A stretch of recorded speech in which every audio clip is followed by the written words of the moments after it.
ನಾಳೆ ಸಂಜೆ 4:05 ಲೋಕಭವನದಲ್ಲಿ ರಾಜ್ಯಪಾಲರು ನೂತನ ಮುಖ್ಯಮಂತ್ರಿ ಡಿ.ಕೆ. ಶಿವಕುಮಾರ್ ಅವರಿಗೆ ಪ್ರಮಾಣ ವಚನ ಬೋಧಿಸುತ್ತಾರೆ.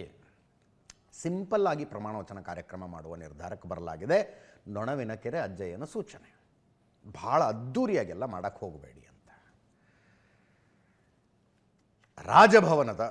ಲೋಕಭವನದ ಗ್ಲಾಸ್ ಹೌಸ್ ತುಂಬ ಸೀಟಿಂಗ್ ಕೆಪಾಸಿಟಿ ಇಲ್ಲ. ಅಲ್ಲಿ ಆಯ್ದ ಯಾರ ಹತ್ರ ವಿ.ಐ.ಪಿ ಪಾಸ್ ಇದೆಯೋ ಅವ್ರನ್ನಷ್ಟೇ ಒಳಗಡೆ ಬಿಡ್ತಾರೆ. ಹೊರಗಡೆ ದೊಡ್ಡ ದೊಡ್ಡ LED ಪರದೆಗಳನ್ನು ಹಾಕಿದ್ದಾರೆ, ಸ್ಕ್ರೀನ್ ಹಾಕಿದ್ದಾರೆ. ಬೆಂಬಲಿಗರು, ಅಭಿಮಾನಿಗಳು ಅಲ್ಲಿ ನಿಂತು ಡಿ.ಕೆ. ಶಿವಕುಮಾರ್ ಅವರು ಮುಖ್ಯಮಂತ್ರಿಯಾಗಿ ಪ್ರಮಾಣ ವಚನ ಸ್ವೀಕರಿಸುವುದನ್ನು ಕಣ್ಣು ತುಂಬಿಕೊಳ್ಳಬಹುದು. ತಯಾರಿಗಳ ಜೋರಾಗಿ ನಡೀತಾ ಇದೆ. ಡಿ.ಕೆ. ಶಿವಕುಮಾರ್ ಅವರು ವಿಶೇಷ ಸೂಚನೆ ಕೊಟ್ಟಿದ್ದಾರೆ ತಮ್ಮ ಟೀಮ್ಗೆ, ಯಾರ್ಯಾರು ಬರಬೇಕು ಅಂತ. ಕೇವಲ ಹೋಗಿ ಹೆಸರಿಗಷ್ಟೇ ಅವರಿಗೆ ಇನ್ವಿಟೇಷನ್ ಕೊಟ್ಟು ಬರೋದಲ್ಲ, ಅವರು ಬರುವಂತೆ ನೋಡಿಕೊಳ್ಳಬೇಕು ಅಂತ ಹೇಳಿದ್ದಾರೆ.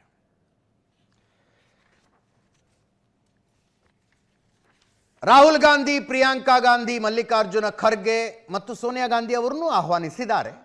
ಸೋನಿಯಾ ಗಾಂಧಿಯವರು ಬರಲಿಕ್ಕಿಲ್ಲ. ರಾಹುಲ್ ಗಾಂಧಿ, ಪ್ರಿಯಾಂಕಾ ಗಾಂಧಿ, ಮಲ್ಲಿಕಾರ್ಜುನ ಖರ್ಗೆ ಅವರು ಬರ್ತಾರೆ.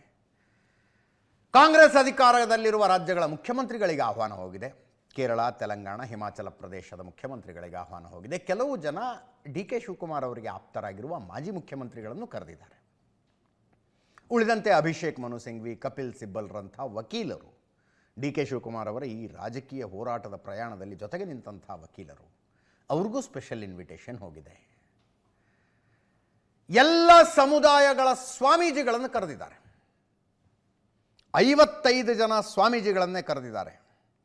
ನಿರ್ಮಲಾನಂದನಾಥ ಸ್ವಾಮೀಜಿಯಿಂದ ಹಿಡಿದು ಆನಂದ ಬಿಕ್ಕು Mahabodhi society Bengaluru, Svasti Shri ಆಗಮಕೀರ್ತಿ ಭಟ್ಟಾರಕರು Digambara Jain Math Shravanabelagola, Ravishankar Guruji art of living, ಹೀಗೆ 55 ಜನ ಸ್ವಾಮೀಜಿಗಳನ್ನು ಕರೆದಿದ್ದಾರೆ. ಅದರಲ್ಲಿ ಆರ್ಚ್ ಬಿಷಪ್ ಡಾಕ್ಟರ್ ಪೀಟರ್ ಮಚಾಡೋ ಇದ್ದಾರೆ, ಹಜರತ್ ಹಫೀಜ್ ಡಾಕ್ಟರ್ ಸೈಯದ್ ಮೊಹಮ್ಮದ್ ಅಲಿ ಅಲ್ ಹುಸೇನ್, ದರ್ಗಾ ಹಜರತ್ ಖ್ವಾಜಾ ಬಂದೇ ನವಾಜ್ ಕಲಬುರ್ಗಿ ಇವರನ್ನು ಕರೆದಿದ್ದಾರೆ. ಹೀಗೆ ಸರ್ವಧರ್ಮ ಸರ್ವ ಸಮುದಾಯಗಳ 55 ಜನರನ್ನು ಕರೆದಿದ್ದಾರೆ. ಮುಖ್ಯಮಂತ್ರಿಯಾಗಿ ಪ್ರಮಾಣ ವಚನ ಸ್ವೀಕರಿಸುವುದಕ್ಕೆ ಸಿದ್ಧರಾಗಿರುವ ಡಿ.ಕೆ. ಶಿವಕುಮಾರ್ ಅವರು ಇದಕ್ಕೆಲ್ಲ ಕಾರಣಕರ್ತರಾದ ಗಾಂಧಿ ಕುಟುಂಬವನ್ನು ಇವತ್ತು ಸ್ಮರಿಸಿದರು. ರಾಜೀವ್ ಗಾಂಧಿ ಅವರು ನನ್ನ ಪಾಲಿಗೆ ಮಹಾನ್ ನಾಯಕರಾಗಿದ್ದರು. ಸೋನಿಯಾ ಗಾಂಧಿ ನಾಯಕತ್ವ ಮಹತ್ವದ ಪಾಠ ಕಲಿಸಿಕೊಟ್ಟಿತು. ನಿಜವಾದ ನಾಯಕರು ಯಶಸ್ಸಿನಲ್ಲಿ ಮಾತ್ರ ನಿಮ್ಮ ಜೊತೆ ನಿಲ್ಲುವುದಲ್ಲ, ಕಠಿಣ ಸಂದರ್ಭಗಳಲ್ಲೂ ನಿಮ್ಮ ಬೆನ್ನಿಗೆ ನಿಂತು ಬೆಂಬಲ ನೀಡುತ್ತಾರೆ. ನನ್ನ ಮೇಲೆ ಇಟ್ಟಿದ್ದ ವಿಶ್ವಾಸವನ್ನು ನಾನು ಸದಾ ನೆನಪಿಸಿಕೊಳ್ಳುತ್ತೇನೆ. ರಾಹುಲ್ ಗಾಂಧಿ ಮಾರ್ಗದರ್ಶನ ಮತ್ತು ಪ್ರೇರಣೆಯ ಮೂಲವಾಗಿದ್ದಾರೆ. ಪ್ರಿಯಾಂಕಾ ಅವರದ್ದು ಆತ್ಮೀಯ, ಸರಳ, ಪ್ರೋತ್ಸಾಹದಾಯಕ ವ್ಯಕ್ತಿತ್ವ. ಗಾಂಧಿ ಕುಟುಂಬವು ನಾಯಕತ್ವದ ವಿಭಿನ್ನ ಆಯಾಮಗಳನ್ನು ಪ್ರತಿನಿಧಿಸುತ್ತದೆ ಅಂತ ಡಿ.ಕೆ. ಶಿವಕುಮಾರ್ ಅವರ ಟ್ವೀಟ್ ಇದುವತ್ತು.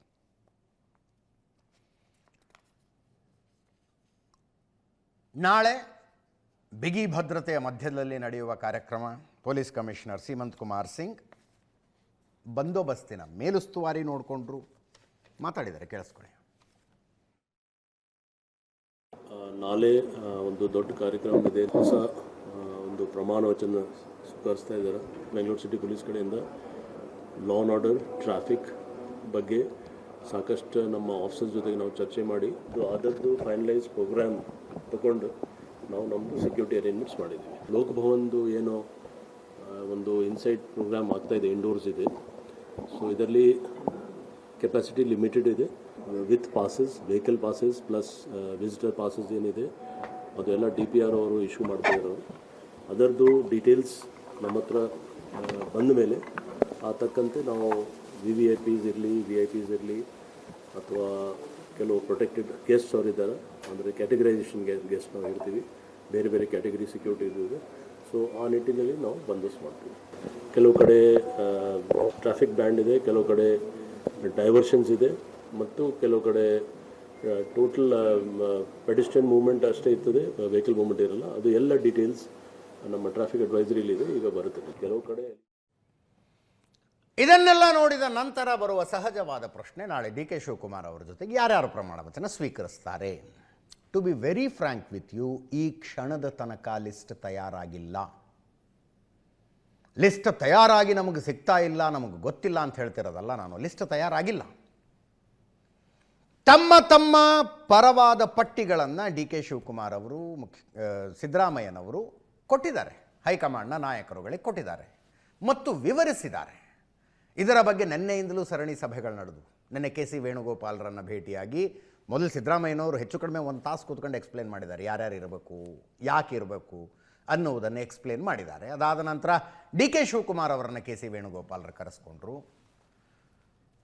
ಆ ಚರ್ಚೆಗಳಾದವು. ಅದಾದ ನಂತರ ಇವತ್ತು ಸಿದ್ದರಾಮಯ್ಯನವರು ಸ್ವಲ್ಪ ರಿಲ್ಯಾಕ್ಸ್ ಮೂಡಲ್ಲಿದ್ದರು. ಆ್ಯಕ್ಚುಲಿ ಸರವಣ ಭವನಕ್ಕೆ ಹೋಗಿ ಬೆಳಗ್ಗೆ ಒಂದಷ್ಟು ಜನ ಸೇರ್ಕೊಂಡು ತಿಂಡಿ ಗಿಂಡಿ ತಿಂದು ಆ ನಂತರದ ಸಭೆಗಳು ಶುರುವಾದವು ಮಲ್ಲಿಕಾರ್ಜುನ ಖರ್ಗೆ ಅವರ ಮನೆಯಲ್ಲಿ, AICC ಅಧ್ಯಕ್ಷರ ಮನೆಯಲ್ಲಿ. ರಾಹುಲ್ ಗಾಂಧಿ ನೇತೃತ್ವದಲ್ಲಿ ನಡೆದಂಥ ಸಭೆ ಇದು ಮಲ್ಲಿಕಾರ್ಜುನ ಖರ್ಗೆ ಅವರ ಮನೆಯಲ್ಲಿ. 6 ಜನ ಇದ್ದರು ಮೀಟಿಂಗ್ನಲ್ಲಿ. 2 ತಾಸು ಚರ್ಚೆಯಾಗಿದೆ. ನಮಗೆ ಬಂದ ಲೇಟೆಸ್ಟ್ ಮಾಹಿತಿಯ ಪ್ರಕಾರ ಆ ಸಭೆಯಲ್ಲಿ 10 ಹೆಸರುಗಳು ಫೈನಲ್ ಆಗಿದ್ದಾವೆ. ಆ 10 ಹೆಸರ ಇನ್ನೊಂದು 4 ಜನ ಆ್ಯಡ್ ಆದರೂ ಆಶ್ಚರ್ಯ ಪಡಬೇಕಿಲ್ಲ ಅಂತ ಮಾಹಿತಿ ಇದೆ. ಅಥವಾ ಈಗ ಅಷ್ಟೂ ಚರ್ಚೆಯನ್ನು ನಡೆಸಿ 7:15 ಸಿದ್ದರಾಮಯ್ಯನವರು, ಡಿ ಕೆ ಶಿವಕುಮಾರ್ ಅವರು ಫ್ಲೈಟ್ ಹತ್ತು ಬಿಟ್ಟಿದ್ದಾರೆ, ಸ್ಪೆಷಲ್ ಫ್ಲೈಟ್ ಹತ್ತು ಬಿಟ್ಟಿದ್ದಾರೆ, ಬೆಂಗಳೂರಿಗೆ ಫ್ಲೈಟಲ್ಲಿ ಇದ್ದಾರೆ ಈಗ ಅವರು. ಆ 10 ಜನರ ಹೆಸರನ್ನು ಇಟ್ಕೊಂಡು ಮಲ್ಲಿಕಾರ್ಜುನ್ ಖರ್ಗೆ ಅವರು, ರಾಹುಲ್ ಗಾಂಧಿ ಅವರು ಡಿಸ್ಕಷನ್ ಮಾಡ್ತಾ ಇದ್ದಾರೆ.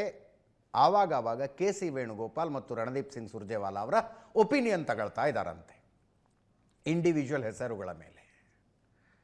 ಅದೆಲ್ಲ ಆಗಿ ಈಗ 11 ಗಂಟೆಗೆ ಬಂದು ಲ್ಯಾಂಡ್ ಆಗ್ತಾರೆ ಇವರಿಬ್ಬರು. 11, 11:30, 12 ಗಂಟೆ ಅಷ್ಟೊತ್ತಿಗೆ ಒಂದು ಫೈನಲ್ ಲಿಸ್ಟ್ ಇವ್ರ ಕೈಗೆ ಬರುತ್ತೆ. ಆ ನಂತರ ನಾಳೆ ಪ್ರಮಾಣ ವಚನ ಸ್ವೀಕರಿಸಲಿರುವವರಿಗೆ ಒಬ್ಬೊಬ್ಬರಿಗೆ ಫೋನ್ ಹೋಗುತ್ತೆ, ನೀವು ಬರಬೇಕು ಅಂತ. ಅದೇ ರೀತಿ ರಾಜಭವನಕ್ಕೆ ಲಿಸ್ಟ್ ಕಳಿಸ್ತಾರೆ. ಇವತ್ತು ಸರಣಿ ಮೀಟಿಂಗ್ಗಳಾದವು. ಫಸ್ಟು ಇವತ್ತಿಂದು ಮಲ್ಲಿಕಾರ್ಜುನ ಖರ್ಗೆ ಅವ್ರ ಮನೆಯಲ್ಲಿ ಮೀಟಿಂಗು, ಆನಂತರ ಕೆ ಸಿ ವೇಣುಗೋಪಾಲರ ಮನೆಯಲ್ಲಿ ಇನ್ನೊಂದು ಮೀಟಿಂಗ್ ಆಯಿತು. ಮತ್ತೆ ಸಂಜೆ 6 ಗಂಟೆಗೆ ಮಲ್ಲಿಕಾರ್ಜುನ ಖರ್ಗೆ ಅವರ ಮನೆಯಲ್ಲಿ ಎಲ್ಲರೂ ಸೇರಿದ್ರು. ನಿಯೋಜಿತ ಮುಖ್ಯಮಂತ್ರಿ ಮತ್ತು ನಿರ್ಗಮಿತ ಮುಖ್ಯಮಂತ್ರಿಗಳಿಬ್ಬರೂ ಬೆಂಗಳೂರಿಗೆ ಹೊರಟ ನಂತರ ಮುಂದಿನ ಚರ್ಚೆಯನ್ನು ಹೈಕಮಾಂಡ್ ನಾಯಕರು ಮಾಡ್ತಾ ಇದ್ದಾರೆ. ಓಕೆ, ಆ್ಯಸ್ ಆಫ್ ನೌ 10 ಹೆಸರುಗಳ ಫೈನಲ್ ಆಗಿದ್ದಾವೆ ಅಂತ ಹೇಳಿದ್ವಿ ನಾವು. ಆವಾಗ ಬೆಂಗಳೂರಿನಲ್ಲಿ ಕುಳಿತ ಕೆಲವು ನಾಯಕರ ಕನ್ಸಲ್ಟೇಷನ್ನನ್ನು ಮಾಡಿರುವ ಕಾರಣಕ್ಕಾಗಿ ಕೆಲವು ಹೆಸರುಗಳು ಅಥೆಂಟಿಕ್ ಆಗಿ ನಮಗೆ ಗೊತ್ತಾಗ್ತಾ ಇದ್ದಾವೆ. ಇದು ಕೊನೆಯ ಕ್ಷಣದ ಬದಲಾವಣೆಗಳ ಹೊರತಾಗಿ ನಾನು ಹೇಳ್ತಾ ಇರೋದು. ಡಾಕ್ಟರ್ ಜಿ ಪರಮೇಶ್ವರ್ ಪ್ರಮಾಣ ವಚನ ಸ್ವೀಕರಿಸ್ತಾರೆ ನಾಳೆ. ಪ್ರಿಯಾಂಕ ಖರ್ಗೆ ಬೈ ಡಿಫಾಲ್ಟ್ ಇರ್ತಾರೆ. ಯತೀಂದ್ರ ಸಿದ್ದರಾಮಯ್ಯ ಇರ್ತಾರೆ, ಅವ್ರನ್ನೂ ಬೈ ಡಿಫಾಲ್ಟ್ ಅನ್ನೋದಕ್ಕೆ ಅಡ್ಡಿ ಇಲ್ಲ. MB ಪಾಟೀಲ್ ನಾಳೆ ಪ್ರಮಾಣ ವಚನ ಸ್ವೀಕರಿಸ್ತಾರೆ. ಸತೀಶ್ ಜಾರಕಿಹೊಳಿ ಪ್ರಮಾಣ ವಚನ ಸ್ವೀಕರಿಸ್ತಾರೆ. ಸತೀಶ್ ಜಾರಕಿಹೊಳಿ ಅವರು KPCC ಅಧ್ಯಕ್ಷರೂ ಆಗಬೇಕು, ಮಂತ್ರಿಯೂ ಆಗಬೇಕು ಅಂತ ಪ್ರಯತ್ನ ಪಟ್ಟರು. ಅವರಿಗೆ ಸ್ಪಷ್ಟವಾಗಿ ಕೆ ಸಿ ವೇಣುಗೋಪಾಲ್ ಹೇಳಿದ್ರು, 2ರ ಪೈಕಿ ಒಂದನ್ನು ಮಾತ್ರ ಕೊಡೋದಕ್ಕೆ ಸಾಧ್ಯ ಅಂತ. He has to choose. ಅವರಿಗೆ ಮಂತ್ರಿಗಿರಿ ಮುಖ್ಯ ಅನಿಸಿದೆ. ಅವರೊಬ್ಬರಿಗೆ ಅಲ್ಲ, ಅದು ಇಡೀ ಕುಟುಂಬ ಕೂತ್ಕೊಂಡು ಡಿಸ್ಕಸ್ ಮಾಡ್ತಂತೆ. ಬೆಳಗಾವಿ ಜಿಲ್ಲೆಯ ರಾಜಕಾರಣದ ಮೇಲೆ ಹಿಡಿತ ಕಳ್ಕೊಂಡು ಕಾಂಗ್ರೆಸ್ನ ಸಂಘಟನೆಯ ಮೇಲಿನ ಹಿಡಿತ ಅಷ್ಟೇ ಇಟ್ಕೊಂಡು ಸಾಧಿಸುವಂಥದ್ದೇನೂ ಇಲ್ಲ. ಬೆಳಗಾವಿ ತುಂಬ ಇಂಪಾರ್ಟೆಂಟು, ಮಂತ್ರಿಗಿರಿನೇ ಬೇಕಂತ ಹೇಳು ಅನ್ನುವ ನಿರ್ಧಾರಕ್ಕೆ ಸಹೋದರರೆಲ್ಲ ಸೇರ್ಕೊಂಡು ಬಂದಿದ್ದಾರೆ ಅಂತ ಚರ್ಚೆ ಆಗ್ತಾ ಇದೆ. ರಾಮಲಿಂಗಾರೆಡ್ಡಿ ಅವರು ನಾಳೆ ಪ್ರಮಾಣ ವಚನ ಸ್ವೀಕರಿಸ್ತಾರೆ. KJ ಜಾರ್ಜ್ ಮತ್ತೊಂದು ಹೆಸರು, ಬಹಳ ಜೋರು ಚರ್ಚೆ ಇತ್ತು. KJ ಜಾರ್ಜ್ ಅವರು ಈ ಸಂಪುಟದಲ್ಲಿ ನಾನು ಇರಲ್ಲ ಅಂದಿದ್ದಾರೆ. ನಾನು ಸೀನಿಯರು, ನನಗೀಗ ಮಂತ್ರಿ ಆಗಿರೋದಿಲ್ಲ, ನಾನು ರಾಜ್ಯಸಭೆಗೆ ಹೋಗ್ತೀನಿ ಅಂದಿದ್ದಾರೆ ಅಂತೆಲ್ಲ. ಆ ಮಾತುಗಳಲ್ಲಿ ಹೆಚ್ಚಿನ ಹುರುಳಿ ಇಲ್ಲ ಅನ್ನೋದು ಗೊತ್ತಾಗಿದೆ. ಅದರ ಜೊತೆಗೆ ಈ ಟೈಮ್ನಲ್ಲಿ ಅವರು ರಾಜ್ಯಸಭೆಗೆ ಹೋಗಿ ಅವರು ತಮ್ಮ ಕ್ಷೇತ್ರಕ್ಕೆ ರಾಜೀನಾಮೆ ಕೊಟ್ಟು ಇನ್ನೊಂದು ಬೈ ಎಲೆಕ್ಷನ್ನು ರಂಪ ರಾಮಾಯಣ ಆಗುತ್ತದು. UT ಖಾದರ್ ಅವರು ಇರ್ತಾರೆ, UT ಖಾದರ್, HK ಪಾಟೀಲ್ ಇರ್ತಾರೆ ಅಂತ ಸುದ್ದಿ. ಈ ಹೆಸರುಗಳಲ್ಲಿ, ನಾನು ಓದಿದ ಹೆಸರುಗಳಲ್ಲಿ ಎಡಿಷನ್ನು ಡಿಲೀಷನ್ನಿನ ಪಾಸಿಬಿಲಿಟಿಗಳು ಸುಮಾರಿದ್ದಾವೆ. ಬಂದ ಹೆಸರುಗಳನ್ನು ಹೇಳ್ತಾ ಇದ್ದೀನಿ ನಿಮಗೆ. ಅದರ ಜೊತೆಗೆ KH ಮುನಿಯಪ್ಪನವರ ರೂಪಾ ಶಶಿಧರ್ ಅಪ್ಪನ ಮಗನ ಆ ವಿಷಯದಲ್ಲಿ ಬಹಳ ಇಂಟ್ರೆಸ್ಟಿಂಗ್ ಡೆವಲಪ್ಮೆಂಟ್ಗಳಾಗಿದ್ದಾವೆ. ಅಪ್ಪನ ಮಗಳ ಅನ್ನೋ ವಿಷಯದಲ್ಲಿ ಇಬ್ಬರು ಪೈಕಿ ಒಬ್ಬರಿಗೆ ಯಾರಿಗಾದರೂ ಪ್ರಮಾಣವಚನ ನಾಳೆ ತಗೊಳ್ಳೋದು ಅಂತ ಹೆಚ್ಚು ಕಡಿಮೆ 2 ವರ್ಷದ ಹಿಂದೆ KH ಮುನಿಯಪ್ಪನವರು KPCCಯಲ್ಲಿ ಭಾಷಣ ಮಾಡುವಾಗ ಹೇಳಿದರು. 2.5 ವರ್ಷನೋ 3 ವರ್ಷನೋ ಆದಮೇಲೆ ನೀವು ಸಾಕು ಸೀನಿಯರ್ಸು ಕೆಳಗಿಳೀರಿ, ಬೇರೆಯವ್ರಿಗೆ ಅವಕಾಶ ಕೊಡೋಣ ಅಂತ ಏನಾರು ಹೈಕಮಾಂಡ್ ಹೇಳಿದ್ರೆ ನಾವೆಲ್ಲ ಸಂತೋಷವಾಗಿ ಕೆಳಗಿಳಿಬೇಕು ಅಂತ ಹೇಳಿದ್ರು ಅವರು. ಈಗೇನೋ ಸಿಚುವೇಶನ್ ಹಂಗಿದ್ದಂಗಿಲ್ಲ, ನೋಡೋಣ ಏನೇನಾಗುತ್ತೆ ಅಂತ. UT ಖಾದರ್ ಅವರು ಇವತ್ತು ತಮ್ಮ ಸಚಿವಾಲಯದ ಎಲ್ಲ ಸಿಬ್ಬಂದಿಗಳಿಗೆ ಒಂದು ಡಿನ್ನರ್ ಹೋಸ್ಟ್ ಮಾಡಿದ್ದಾರೆ. ಅಲ್ಲಿಗೆ ಮಂತ್ರಿ ಆಗೋದು ಫಿಕ್ಸು ಅಂತ, ಸ್ಪೀಕರ್ ಸಾಹೇಬರು ಮಂತ್ರಿ ಆಗೋದು ಫಿಕ್ಸು ಅಂತ. ಇದು ನಿರ್ಗಮನದ ಡಿನ್ನರ್. ಇದು ಸ್ಪೀಕರ್ ಆಫೀಸ್, ವಿಧಾನಸಭೆ ಸಚಿವಾಲಯ ಇರುತ್ತಲ್ಲ, ಅದರ ಸಿಬ್ಬಂದಿಗೆ ಒಂದು ವಿಧಾನಸಭೆಯ ಬ್ಯಾಂಕ್ವೆಟ್ ಹಾಲ್ನಲ್ಲಿ ಡಿನ್ನರ್ ಕರೆದಿದ್ದರು. ಸಂಜೆ 6 ಗಂಟೆಗೆ ಕರೆದಿದ್ದಾರೆ, ನಡೀತಾ ಇದೆ ಇನ್ನು. ಅದರ ಅರ್ಥ ಅವರಿಗೆ ಕ್ಲಿಯರಾಗಿ ಮೆಸೇಜ್ ಬಂದಿದೆ, ಪ್ರಮಾಣವಚನ ಸ್ವೀಕರಿಸ್ತೀರಿ ನೀವು ಮಂತ್ರಿಯಾಗಿ ಅಂತ ಡಿನ್ನರ್ ಕೊಡ್ತಾ ಇದ್ದಾರೆ. ಉಳಿದಂತೆ ಅನೇಕ ನಾಯಕರುಗಳ ಪರವಾಗಿ ಇವತ್ತು ರಾಜ್ಯದ ಬೇರೆ ಬೇರೆ ಕಡೆ ಹಕ್ಕೊತ್ತಾಯಗಳು ನಡೆದವು. DCM ಮಾಡಬೇಕು, ಮಿನಿಸ್ಟರ್ ಮಾಡಬೇಕು ಅಂತೆಲ್ಲ. ಮೈಸೂರಿನಲ್ಲಿ ಯತೀಂದ್ರರನ್ನು DCM ಮಾಡಬೇಕು ಅಂತ ಒಂದು ಹಕ್ಕೊತ್ತಾಯ, ಮೈಸೂರಿನಲ್ಲೇ ಪ್ರಿಯಾಂಕ ಖರ್ಗೆ ಅವ್ರನ್ನ DCM ಮಾಡಬೇಕು ಅಂತ, ಶಿವಮೊಗ್ಗದಲ್ಲಿ ಸಂತೋಷ್ ಲಾಡ್ ಅವರನ್ನ DCM ಮಾಡಬೇಕು ಅಂತ, ಶಿವಮೊಗ್ಗದಲ್ಲಿ ಈಶ್ವರ್ ಖಂಡ್ರೆ ಅವರನ್ನ DCM ಮಾಡಬೇಕು, ಸಂಗಮೇಶ್ವರನ್ನ ಮಿನಿಸ್ಟರ್ ಮಾಡಬೇಕು ಅಂತ. ಕೇಳಿಸ್ಕೊಳ್ಳಿ, ಕೆಲವರೇನೋ ಮಾತಾಡಿರ್ಬೇಕು. ಪ್ರತಿಯೊಂದು ಸವಾಲ್ಗೆ ಕಠಿಣವಾದಂಥ ಎಷ್ಟೇ ಕಷ್ಟಗಳು ಬಂದರೂ ಸಹ ಹೋರಾಟ ಮಾಡಿರೋಂಥದ್ದನ್ನು ನೋಡಿದ್ದೇನೆ. ಇವತ್ತು DK ಶಿವಕುಮಾರ್ ಸಾಹೇಬರು ಮುಖ್ಯಮಂತ್ರಿ ಆಗಬೇಕು ಅಂತ ಹಲವಾರು ಕಾರ್ಯಕರ್ತರುಗಳು ಇಡೀ ಭಾರತ ದೇಶ ಅಪೇಕ್ಷೆ ಪಟ್ಟರು. ಅಂತ ಕ್ಷಣ ಬರ್ತಾ ಇದೆ. ನಮಗೆಲ್ಲ ಸಂತೋಷಕ್ಕೆ ಇದಕ್ಕೆ ಮಿತಿ ಇಲ್ಲ ಅಂತ ಹೇಳಬಲ್ಲೆ ನಾನು. ಎಲ್ಲರಿಗೂ ಅವ್ರವ್ರ ಮಿತಿ ಗೊತ್ತಿರಬೇಕು. ಆಲ್ವೇಸ್ DK ಶಿವಕುಮಾರ್ ಸಾಹೇಬರು ಹೇಳ್ತಿರ್ತಾರೆ, until unless you learn your weakness and limitations you will not be a complete personality ಅಂತ. ಸೊ ಹಾಗಾಗಿ ನಾನು ಒಬ್ಬ ಸಂಬಂಧಿಕನಾಗಿ ಈ ಒಂದು ಕ್ಯಾಬಿನೆಟಲ್ಲಿ ಸಂಪುಟ ದರ್ಜೆಯ ಒಬ್ಬ ಮಂತ್ರಿಯಾಗಿ ಕೇಳೋಂಥದ್ದು ದುರಾಸೆ ಆಗುತ್ತೆ. ಯುವಕರಿಗೆ, ಮಹಿಳೆಯರಿಗೆ ಸಹಾಯ ಮಾಡ್ಬೋದು ಅನ್ನೋ ಚಿಂತನೆಯಲ್ಲಿ ಅಷ್ಟಕ್ಕೆ ನಾನು ಇದ್ದೇನೆ ಅನ್ನೋ ಮಾತನ್ನು ಹೇಳಬಲ್ಲೆ ನಾನು. ಅದು ನನಗೆ ಯಾವುದೇ ಮಾಹಿತಿ ಇಲ್ಲ. ನಾನೀಗ ಸ್ಪೀಕರ್ ಆಗಿದ್ದೇನೆ. ನನಗೇನು ರಾಜ್ಯಕ್ಕೆ ನಡೀತದೆ ಅಂತ ನನ್ನ ಗಮನದಲ್ಲಿ ಯಾವುದು ಕೂಡ ಇವತ್ತು ಇಲ್ಲ. ನಾನು ಯಾವುದೇ ಆಕಾಂಕ್ಷಿ ಅಲ್ಲ. ಮಂತ್ರಿ ಸ್ಥಾನದಲ್ಲಿ ಲಿಸ್ಟ್ ಅಂತ ಇತ್ತು. ಸಡನ್ನಾಗಿ ನನಗೆ ಸಭಾಧ್ಯಕ್ಷ ಸ್ಥಾನದ ಅವಕಾಶ ಮಾಡಿ ಕೊಟ್ಟರು. ನಾವು ಯಾವುದೇ ಒಂದು ಚರ್ಚೆ ಇಲ್ಲದೆ ತಗೊಂಡು ಕೆಲಸ ನಾವು ಮಾಡಿದ್ದೇವೆ. ನಮಗೆ ಪೋಸ್ಟ್ ಈಸ್ ನಾಟ್ ಇಂಪಾರ್ಟೆಂಟ್. ನಮಗೆ ವರ್ಕ್ ಈಸ್ ಇಂಪಾರ್ಟೆಂಟ್. ಪೋಸ್ಟ್ ನಮ್ಮನ್ನು ದೊಡ್ಡ ಜನ ಮಾಡೋದಿಲ್ಲ. ನಮ್ಮ ವರ್ಕ್ ಮಾತ್ರ ಮತ್ತು ಪ್ರಾಮಾಣಿಕತೆ ಕೆಲಸ ಮಾತ್ರ ನಮ್ಮ ದೊಡ್ಡ ಜನನಾಗಿ ಮಾಡ್ತದೆ. ರಾಜ್ಯಕ್ಕೆ ಬೇರೆ, ಭೇಟಿಯಾಗುವಂಥ ವಿಚಾರವೇ ಬೇರೆ. ಸಮರ್ಥವಾಗಿ ನಿಭಾಯಿಸೋಕ್ಕೆ ಒಂದು ಅವಕಾಶ ಕೊಡಿ ಅಂತ ನಾವು ಕೇಳಿದ್ದೀವಿ. ಬಹುಶಃ ಹೈಕಮಾಂಡು ಮತ್ತು ರಾಜ್ಯ ನಾಯಕರ ತೀರ್ಮಾನಗಳು ಆಗಿರುತ್ತೆ. ಸಂಪುಟ ವಿಸ್ತರಣೆ ಆಗಬೇಕು ಅಂತ ಹೇಳಿದಾಗ ಇವತ್ತು ಅವಕಾಶ ಇದೆ, ಕೊಟ್ಟರೆ ಒಳ್ಳೇದಿದೆ. ಇಲ್ಲ ಅಂದರೆ ಮುಂದಿನ ಇದರಲ್ಲವರು ಕೊಡಬೇಕಂತ ಕೇಳ್ಕೊಳ್ತೀವಿ. ಸಿಗುವ ನಿರೀಕ್ಷೆ ಇದೆಯಾ ಅಂತ ನಿಮಗೆ? ಖಂಡಿತ ಇದೆ, ನಿರೀಕ್ಷೆ ಇದೆ, ಖಂಡಿತ ಆಗುತ್ತೆ ಅನ್ನೋ ಭರವಸೆ ಇದೆ. ನಾನು ಸಹ 3ನೇ ಬಾರಿ MLA ಆಗಿದ್ದೀನಿ. ಅದು ಬಂಗಾರಪ್ಪನವ್ರು 2ನೇ ಬಾರಿ MLA ಆದರೂ ಸಹ ಅವರಿಗೆ. ಹಾಗಿದ್ದರೆ ನಾಳೆ ಜಮೀರ್ ಅಹಮದ್ ಅವರು ಮಿನಿಸ್ಟರ್ ಆಗಿ ಪ್ರಮಾಣ ವಚನ ಸ್ವೀಕರಿಸೋದಿಲ್ವಾ? ಇಲ್ಲ, ತುಂಬ ಚರ್ಚೆ ಆಯ್ತಂತೆ ಜಮೀರ್ ಅಹಮದ್ ವಿಷಯ ಡೆಲ್ಲಿಲಿ. ಸತೀಶ್ ಜಾರಕಿಹೊಳಿ ಅವರು ಶತಪ್ರಯತ್ನ ಮಾಡಿದ್ರು ಅಂತ ಸುದ್ದಿ. ಜಮೀರ್ ಅಹಮದ್ ಖಾನ್ರ ಪರವಾಗಿ ಸತೀಶ್ ಜಾರಕಿಹೊಳಿ ಭಾಳ ಬ್ಯಾಟಿಂಗ್ ಮಾಡಿದ್ರಂತೆ. ಅವರು ಸಮರ್ಥನೆ ಕೊಟ್ಟಿದ್ದಾರೆ. ದಾವಣಗೆರೆ ದಕ್ಷಿಣದಲ್ಲಿ ಜಮೀರ್ ಅಹಮದ್ ಖಾನ್ ಆ್ಯಂಡ್ ಟೀಮ್ ಏನೇನು ಮಾಡ್ತೋ ಅದಕ್ಕೆ ಕಾರಣಗಳಿದ್ದು ರೀ. ಅವ್ರು ಈಗೋ ಹರ್ಟ್ ಆಯಿತು. SS ಮಲ್ಲಿಕಾರ್ಜುನ್ ಏನೇನೋ ಮಾತಾಡಿದ್ರು ಅವ್ರಿಗೆ. ಒಂದು ಸಮುದಾಯದ ದೊಡ್ಡ ನಾಯಕ ಏನೆಲ್ಲ ಮಾತಾಡ್ಸ್ಕೊಂಡು ನೀವು ಸುಮ್ಮನಿರು ಅಂದರೆ ಯಾಕೆ ಸುಮ್ಮನಿರ್ತಾರೆ? ಜಮೀರ್ ಅಹಮದ್ ಖಾನ್ ದಾವಣಗೆರೆಯಲ್ಲಿ ವೈಯಕ್ತಿಕ ಕಾರಣಗಳಿಗಾಗಿ ಏನೋ ಮಾಡಿರಬಹುದು. ಪಕ್ಷದ ಮೇಲಿನ ಪ್ರೀತಿಯಿಂದ ಕೇರಳದಲ್ಲಿ ಕೊಡುಗೆ ಕೊಟ್ಟಿದ್ದಾರೆ. ದಾವಣಗೆರೆಯಲ್ಲಿ ಏನು ಮಾಡಿದ್ರು ಅದನ್ನು ಕನ್ಸಿಡರ್ ಮಾಡಿ ಸಚಿವ ಸ್ಥಾನ ತಪ್ಪಿಸುವುದಕ್ಕಿಂತ ಕೇರಳದಲ್ಲಿ ಏನು ಮಾಡಿದ್ರು ಅದನ್ನು ಕನ್ಸಿಡರ್ ಮಾಡಿ ಮಿನಿಸ್ಟರ್ ಮಾಡಿ ಅನ್ನುವ ವಾದವನ್ನು ಮಾಡಿದ್ರಂತೆ. ಅಲ್ಲಿ ಮಿಕ್ಸ್ಡ್ ಒಪಿನಿಯನ್ಗಳು ಬಂದಿದ್ದಾವೆ. ರಾಹುಲ್ ಗಾಂಧಿ ಅವರ ಎದುರಿಗೆ ಚರ್ಚೆ ಆಯಿತು ಕೆಲವೊಂದಷ್ಟು ವಿಷಯ ಅಂತ ಮಾಹಿತಿ. ಅವ್ರಿಗೆ ಹೇಳಿದ್ರಂತೆ ರಾಹುಲ್ ಗಾಂಧಿ ಅವರಿಗೆ, ಆಡಿಯೋ ನೀವು ಮೊದಲೇ ಕೇಳಿದ್ರಲ್ಲ, ಅವಾಗ ಸುಮ್ಮನಿದ್ರಲ್ಲ. ಅಂದರೆ ನಾವಷ್ಟೇ ಕೇಳೋದು ಬೇರೆ, ಪಬ್ಲಿಕ್ ಡೊಮೇನ್ನಲ್ಲಿ ಬರೋದು ಬೇರೆ. ಇಂಥದ್ದೊಂದು ಆಡಿಯೋ ಹೊರಗೆ ಬಂದ ನಂತರವೂ ಮಂತ್ರಿ ಮಾಡಿದ್ರೆ ಕಾರ್ಯಕರ್ತರಿಗೆ ರಾಂಗ್ ಒಪಿನಿಯನ್ ಹೋಗ್ಬಿಡುತ್ತೆ. ಪಕ್ಷದ ವಿಷಯದಲ್ಲಿ ಏನು ಬೇಕಾದರೂ ಮಾಡಿದ್ರು ನಾವು ಮಂತ್ರಿಗಿರಿಯನ್ನು ಪಡ್ಕೊಳ್ಳಬಹುದು ಅನ್ನುವ, ಅಧಿಕಾರ ಸ್ಥಾನವನ್ನು ಪಡ್ಕೊಳ್ಳಬಹುದು ಅನ್ನುವ ಒಪಿನಿಯನ್ ಹೋಗುತ್ತೆ, ಪಕ್ಷದ ವರ್ಚಸ್ಸಿನ ದೃಷ್ಟಿಯಿಂದ ಅದು ಒಳ್ಳೆಯದಲ್ಲ ಅಂತ ರಾಹುಲ್ ಗಾಂಧಿ ಅವರು ಹೇಳಿದ್ರಂತೆ. ಜಮೀರ್ ಅಹ್ಮದ್ ಖಾನ್ ಅವರು ಅಟ್ಲೀಸ್ಟ್ ಮೊದಲನೇ ಪಟ್ಟಿಯಲ್ಲಂತೂ ಮಿನಿಸ್ಟರ್ ಆಗ್ತಾ ಇಲ್ಲ, not in the first list. ಆಮೇಲಿಂದ್ರ ಬಗ್ಗೆನೂ ಕೆಲವು ಪ್ರಶ್ನಾರ್ಥಕ ಚಿಹ್ನೆಗಳಿದ್ದಾವೆ. ಇವತ್ತು ನೋಡಿ ಡಿ ಕೆ ಸುರೇಶ್ ಅವರು ಬಂದಿದ್ದರು ಜಮೀರ್ ಅಹ್ಮದ್ ಖಾನ್ರನ್ನು ಭೇಟಿಯಾಗೋದಕ್ಕೆ. ಏನು ಮಾತಾಗಿತ್ತೋ ಏನೋ.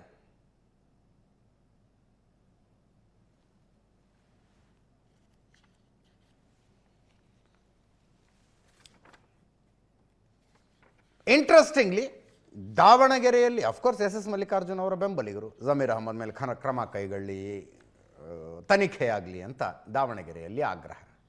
ಬಿ ಜೆ ಪಿಯವರು ಜಮೀರ್ ಅಹ್ಮದ್ ಖಾನ್ ಪರವಾಗಿ ಮಾತಾಡ್ತಿದ್ದಾರೆ, ಕೇಳಿಸ್ಕೊಳ್ಳಿ. ಚಾಮರಾಜಪೇಟೆ ಬೆಂಗಳೂರು ಕ್ಷೇತ್ರ 100 ಜನ ಕಾರ್ಯಕರ್ತರು ಬಂದು ಇಲ್ಲಿ SDPI ಪರವಾಗಿ ಕೆಲಸ ಮಾಡಿದ್ದಾರೆ. ಅದಕ್ಕಿಂತ ಹೆಚ್ಚಾಗಿ ಅಲ್ಲಿ ಒಬ್ಬ ಕಾರ್ಪೊರೇಟರ್, ಮಾಜಿ ಕಾರ್ಪೊರೇಟರ್ ಬಂದು ಇಲ್ಲಿ ಬಂದು ನಮ್ಮ ಪಕ್ಷದ ವಿರುದ್ಧ ಸ್ಟೇಟ್ಮೆಂಟ್ ಕೊಟ್ಟು, ನಮ್ಮ ಮಂತ್ರಿಗಳ ವಿರುದ್ಧ ಸ್ಟೇಟ್ಮೆಂಟ್ ಕೊಟ್ಟು ಪ್ರಚಾರ ಮಾಡೋಗಿದ್ದಾರೆ. ಬಿಜೆಪಿನ ಗೆಲ್ಸೋದು 1 ಪಾಯಿಂಟ್ ಪ್ರೋಗ್ರಾಮ್ ಅವ್ರದ್ದು. ಇಲ್ಲಿ ಬಿಜೆಪಿ ಅವ್ರಿಗೆ ಅಂಡರ್ಸ್ಟ್ಯಾಂಡ್ ಇನ್ನೇನು ಮಾತಾಡಿದ್ದ ಇತ್ತಲ್ಲ, ಅವ್ರು ಬಂದು ನನಗೆ ಕಾಲಿಗೆ ಬಿದ್ದು ಅಂತಾರೆ. ಅವ್ರು ಬಿಜೆಪಿ ಹತ್ರ ರೊಕ್ಕ ತಗೊಂಡು ಕಾಂಗ್ರೆಸ್ ಓಟ್ಗಳನ್ನ ಹೊಡೆದು ಬಿಜೆಪಿ ಗೆಲ್ಸಕ್ಕೆ ಕೆಲಸ ಮಾಡಿದಾರೆ ಅಂತ ನಾವು ಹೇಳ್ತೀವಿ.